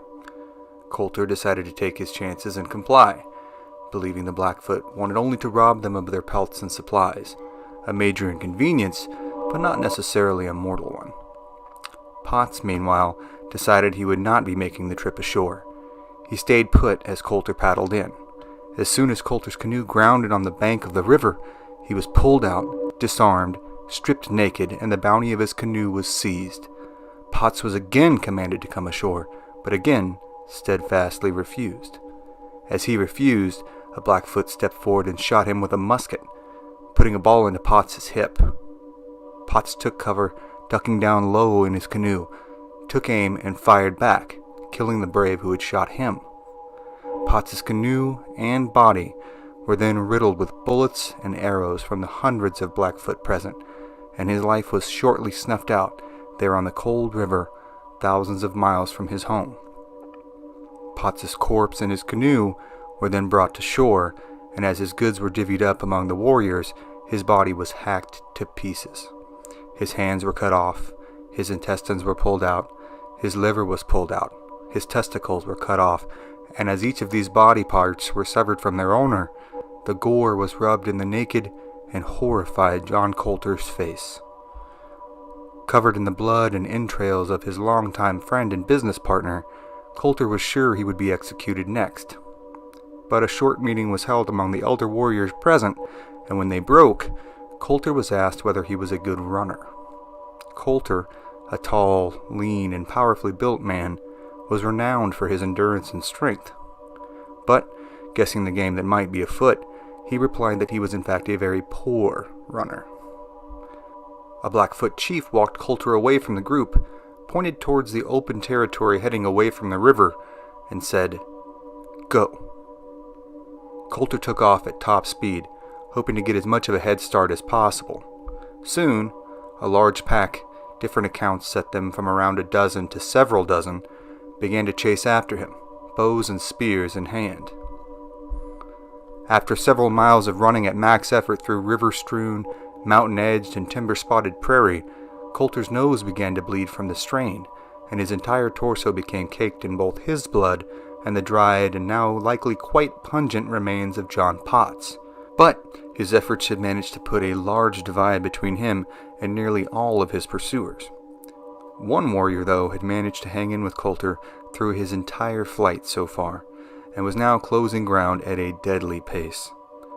However, he was so exhausted that he stumbled when he attempted to raise his spear to run Colter through, and fell on his lance, accidentally breaking it into two pieces. Colter grabbed the pointed end and stabbed the warrior to death with it, before taking off again after taking the now dead Blackfoot's blanket. After another 5 miles, he came across a beaver dam in a river. He dove into the icy river, swam underneath the dam just like a beaver, and hid inside the dam until nightfall, all while the Blackfoot who had trailed him there went up and down the river trying to find him. When they eventually relented and left, Colter emerged from the dam and walked, climbed, and crawled another 11 days to a trader's fort on the Little Bighorn River. He would recover from his ordeal, return again to the mountains, and try to build his own fort with new business partners. However, after going out to check their traps and returning to find that the Blackfoot had killed everyone in camp, 17 people, he fled the mountains for good, never to return. Colter moved to Missouri, married, and died in 1815, though there is some debate to that, and the exact cause remains unknown. Thank you for joining us on this episode of History at the OK Corral. Be sure to click the like button, share this episode with a friend, and become a subscriber. Also, if you'd like to support our work and gain early access to episodes, as well as ad-free viewing, you can become a member of this channel by clicking on the Join button below, or click the link in the description below to become a member on Patreon. Thank you again for watching, and we'll see you next time on History at the OK Corral, home of history's greatest shootouts and showdowns.